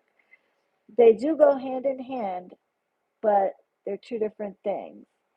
The law of attraction is based on the idea of attracting certain things to yourself because you believe it's going to happen. Doesn't necessarily involve spirit. And spirit work is working with entities or other worldly beings to get what you're asking. Spirit work and law of attraction do go hand in hand. You have to have, like, it's okay to have a little bit of doubt, like you're human, but it works much better if you have faith in the spirit to help you. Manifestation, law of attraction doesn't necessarily have to do with spirit work, if that makes sense. But the gratitude and just the knowing, having the faith in that spirit that they're going to give you what you want is very helpful because you're showing that spirit you have faith in them. Now, if I'm not going to bullshit, okay? Some people could do everything right. They could be gracious, they could be kind, they can be grateful, they can follow every instruction, but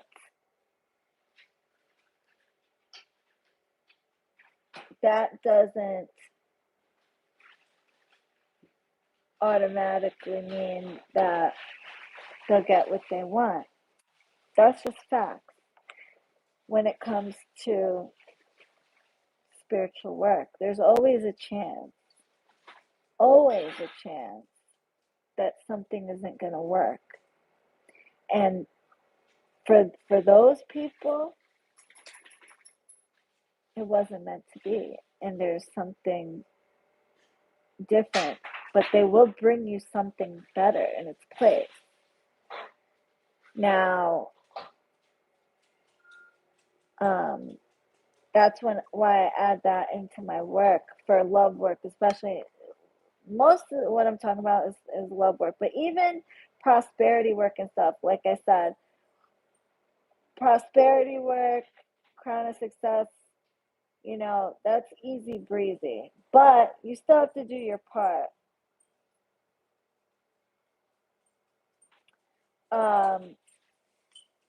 And that's it.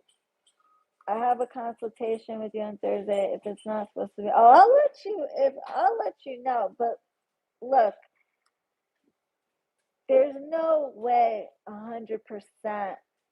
First of all, if I can pretty much call out right away who I don't want to take or I think is not a good case or not worth the if it's going to cost me more time, energy, and materials than what I'm getting paid, I'm not going to take it. And I've done that too many times, okay?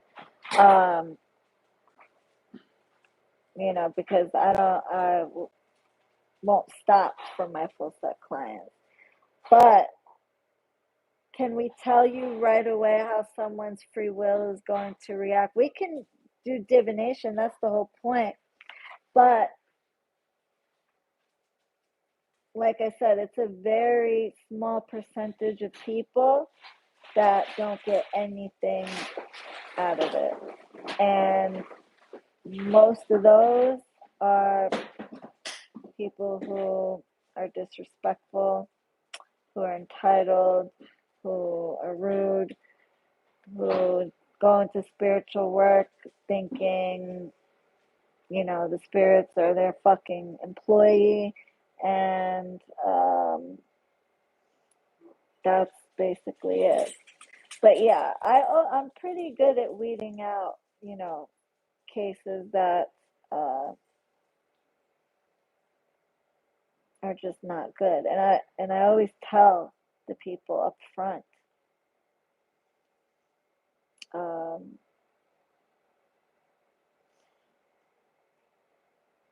that I don't think this is a good idea for you, and you know, some people, and I've made this mistake so many times where I'll deny a client, decline them, and then they'll just keep badgering and hounding and hounding. And then I'm like, look, I don't want to take this case. This case is not a good case. Oh, please just try. Just please try. Just please try. And I'll tell them up front, this is not, I don't think this person is for you, and I don't think this is gonna work. Well, please just try. If it don't work, it don't work. And I don't like to do that because that's still my success rate. And some people just will not take no for an answer. But and then you got to worry about them fucking bashing you if you decline them. It's like bullshit. But the entitlement with some people. But there's so many factors with love work because, again, you're dealing with prosperity work and crown of success and stuff. You're dealing with the outer energies to bring abundance to that person, to bring the, if they have a specific goal in mind, financially or a job or something, you're manipulating the outer influences for that to put them on the right path. All they have to do is put in the actual work, go to the damn interview, put in the resume. But with love work, or even breakup work, you're dealing with someone's choices, their free will, their right to choose. So you're working on the energies within them. You're manipulating their thoughts, their feelings, their emotions. So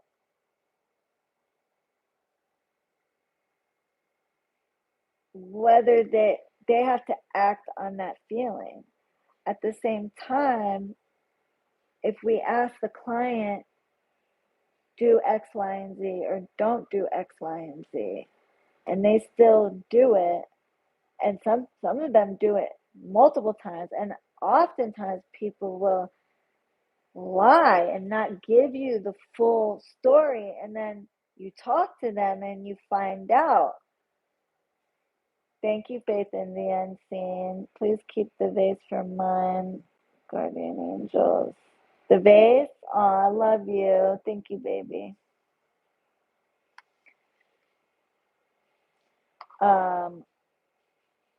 Look at the breakup work you did for me. They went through hell with each other and threw each other in jail before they finally separated. MashaAllah. Oh, let me get a picture of that. Yeah, and that's what I'm saying. Like, and they went through hell and they beat each other's ass. And I keep that for myself. Like, I was going through my emails and I was like, please don't not send them just because you don't see me post them, because I keep them for myself. Like, every single one. Like, don't think you guys' testimonials go unread or unseen. Like, I see everyone and I have them all saved. I have an album, my testimonials. And they're really, I've been posting just the flower cards, but I realize people, I'm going to go back and post. I literally, like, daily, I get them daily. And someone told me, I was like, well, I only post the flower cards just to prove a point, like, to prove the point that I have enough flower cards alone, testimonials, just to use that and not use anything else. Because who, ain't nobody going to spend all that money sending themselves fucking flowers. And it even has the name of the flower company and everything on it. Some even have the little barcode if they sent it through, that 1-800-Flowers. But nobody's, how expensive those things are. Nobody's gonna fake that shit. So that's why, like, I kind of do that to prove a point. The only thing is the flower cards don't have a lot of context. It's just basically quick. Thank you for getting my ex back. Thank you for getting the job. Thank you for. It's real quick. But the emails have more detail. I get that. It's just emails can be fake. Text messages can be faked. So. But I'll go back to posting those because you guys know I'm not gonna fucking fake that shit. But oh yeah, all you guys are bots. You guys are all bots. Bots that send super chat. Like, fucking people are goddamn stupid. I fucking hate people. But anyway, what was I saying? Oh yeah, there's so many factors involved with love work that, and that's why it's the more difficult side of magic, because the client has to follow instructions. There has to be, it depends on a lot of factors. Like if it's a third party, are they married to someone else? Are they living with someone else? Are they sharing finances? Is this a millionaire who's been married for 20 years with no prenup and they have kids, and she'll fucking take him through the goddamn ringer and take all his assets if he leaves? Like, there's a lot of factors. Those cases I don't even want to take anymore. I used to take those kind of cases, and they're so difficult, and they take time. And some could take, for a case like that I just described, could take years, literal years. Okay. I've had cases that took me 3-4 years.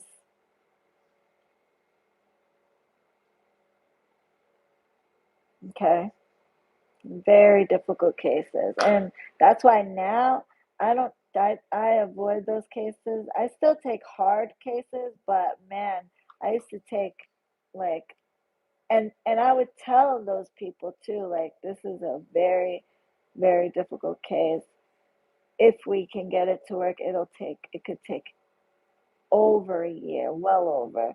And they would still beg me to try. And then I would end up paying more in my time and energy and materials and everything than they pay me, by a long shot, by a fucking long shot.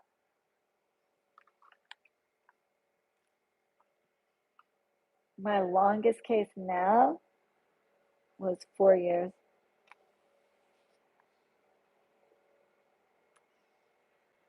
Yep, 4 years.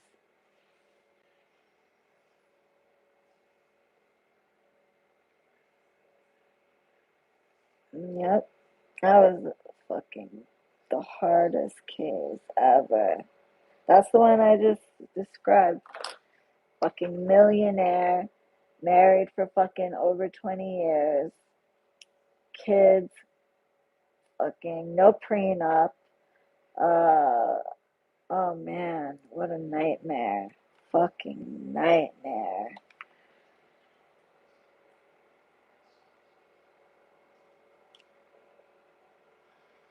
It was, I'd be like, girl.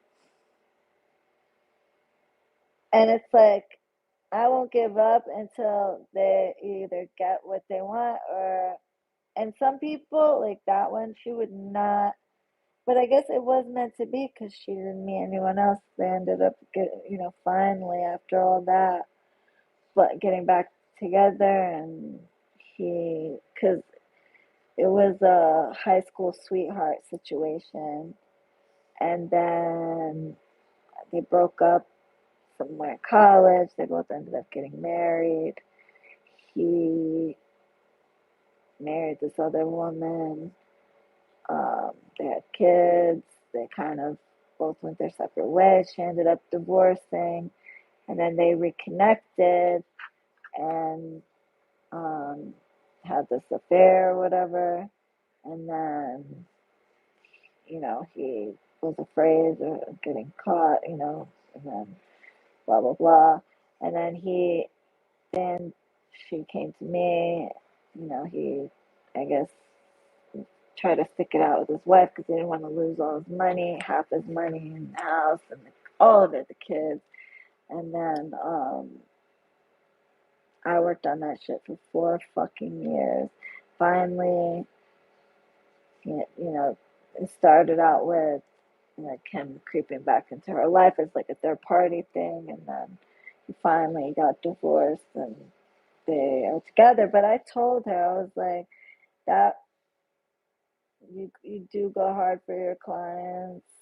Thank you, Web, KP. You would know. I love you. Girl, I love you though. I love that. And that's why it pisses me off when people come for me, because it's like, fuck you. Like, fuck you. You have no idea. No idea. No goddamn idea. So, anyway, and I won't stop until they either. And the thing that gets me mad is somebody once said, I saw somebody say, well, of course, you're, you know, you're gonna either get them back or move on. That's just kind of how life works. Bitch, first of all, have you seen the dating pool? You must not have seen how difficult it is nowadays to find a decent person. It is so hard. It is so hard. The dating pool is piston. So it's not that easy just to find a good man. And so that's why I always add that, or woman, in the spell. Like, okay, if for whatever reason, if it's not meant to be, or it's not within his will or her will, bring them someone better that'll help them forget. And everybody thinks like, oh, well, I don't want anybody but that person. But and the best manifestation is when the target comes back and the client needs someone new, and the client don't even want the target anymore, but the target still wants them. So, and they move on with somebody else, but it was still their choice. That has happened so many times, and that's my favorite. Matter of fact, Shireen was in here. She was one of those. She would tell you she probably went to bed, but she's very open about it in the live, so I wouldn't have said anything if she wasn't already very vocal about that. But that's my favorite type of manifestation, is when the target comes back, the client meets someone new, and a lot of times it'll happen that way, where that is the route of least resistance, where the spirit will, and that's another reason why I added into the spells, because in some cases, it's with spell work, it's a lot of, it's route of least resistance. So if a lot of the times the man like wants to come back, but the energy is pushing him to want to come back, but he's still confident that that woman is still there, so he takes his sweet time. But then spirit will bring her someone better, and then she'll go off with him, and then all of a sudden the target's, where are you going? And then the client's like, nah, I'm good. And then she takes off with the new guy and is very fucking happy. That's my favorite manifestation. I love it when that happens, because it's like now they met someone better, and but the target was still an option for them, but it was on her terms to, you know. My favorite manifestation was the hex you did on my ex for me.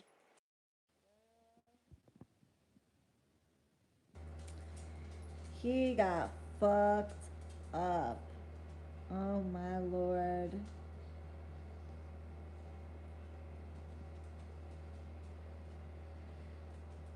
Uh, but I have a lot. I'll make a new private one.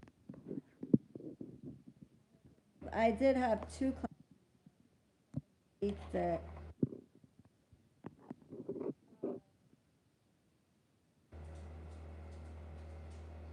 I mean, when I do consultations with you guys, though, you can't hear.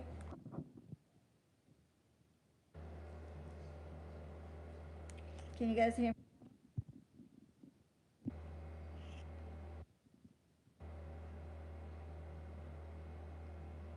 Can you guys hear me? Hold on.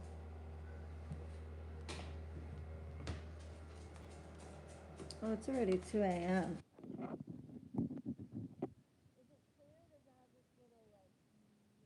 Ground. Okay. It's already two, you guys.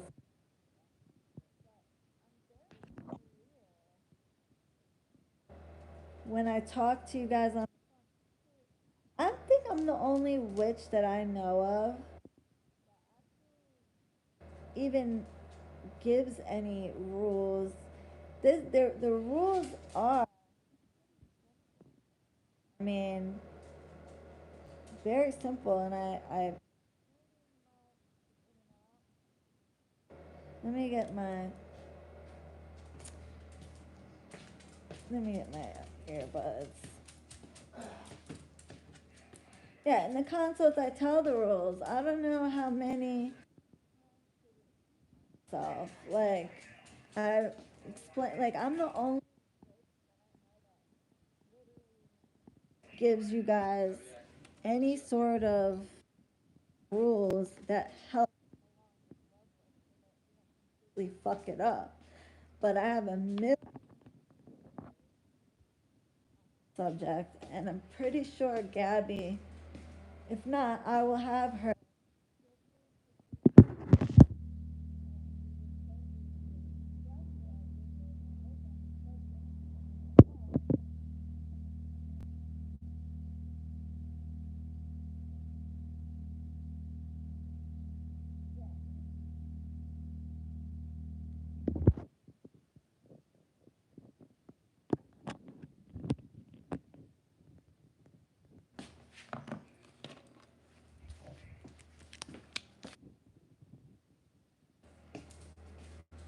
Can you hear me now? Can you hear me now? Hand over the mic. Can you hear me now?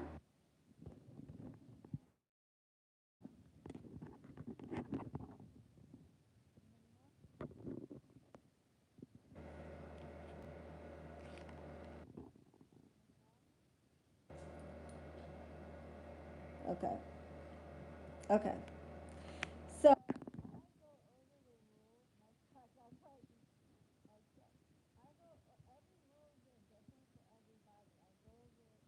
in the consultation, and when you make contact, you simply let us know, and we'll do when you have contact.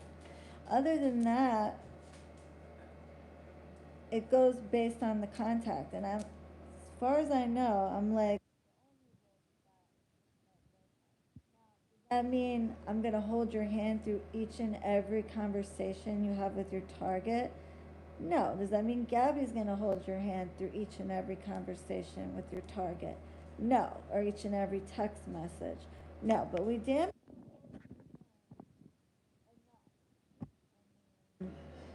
on top of all the work that I'm doing, I hire somebody to help me with the updates, to sift through all the emotional trauma dumping, and just give me the relevant, like, contact or no contact.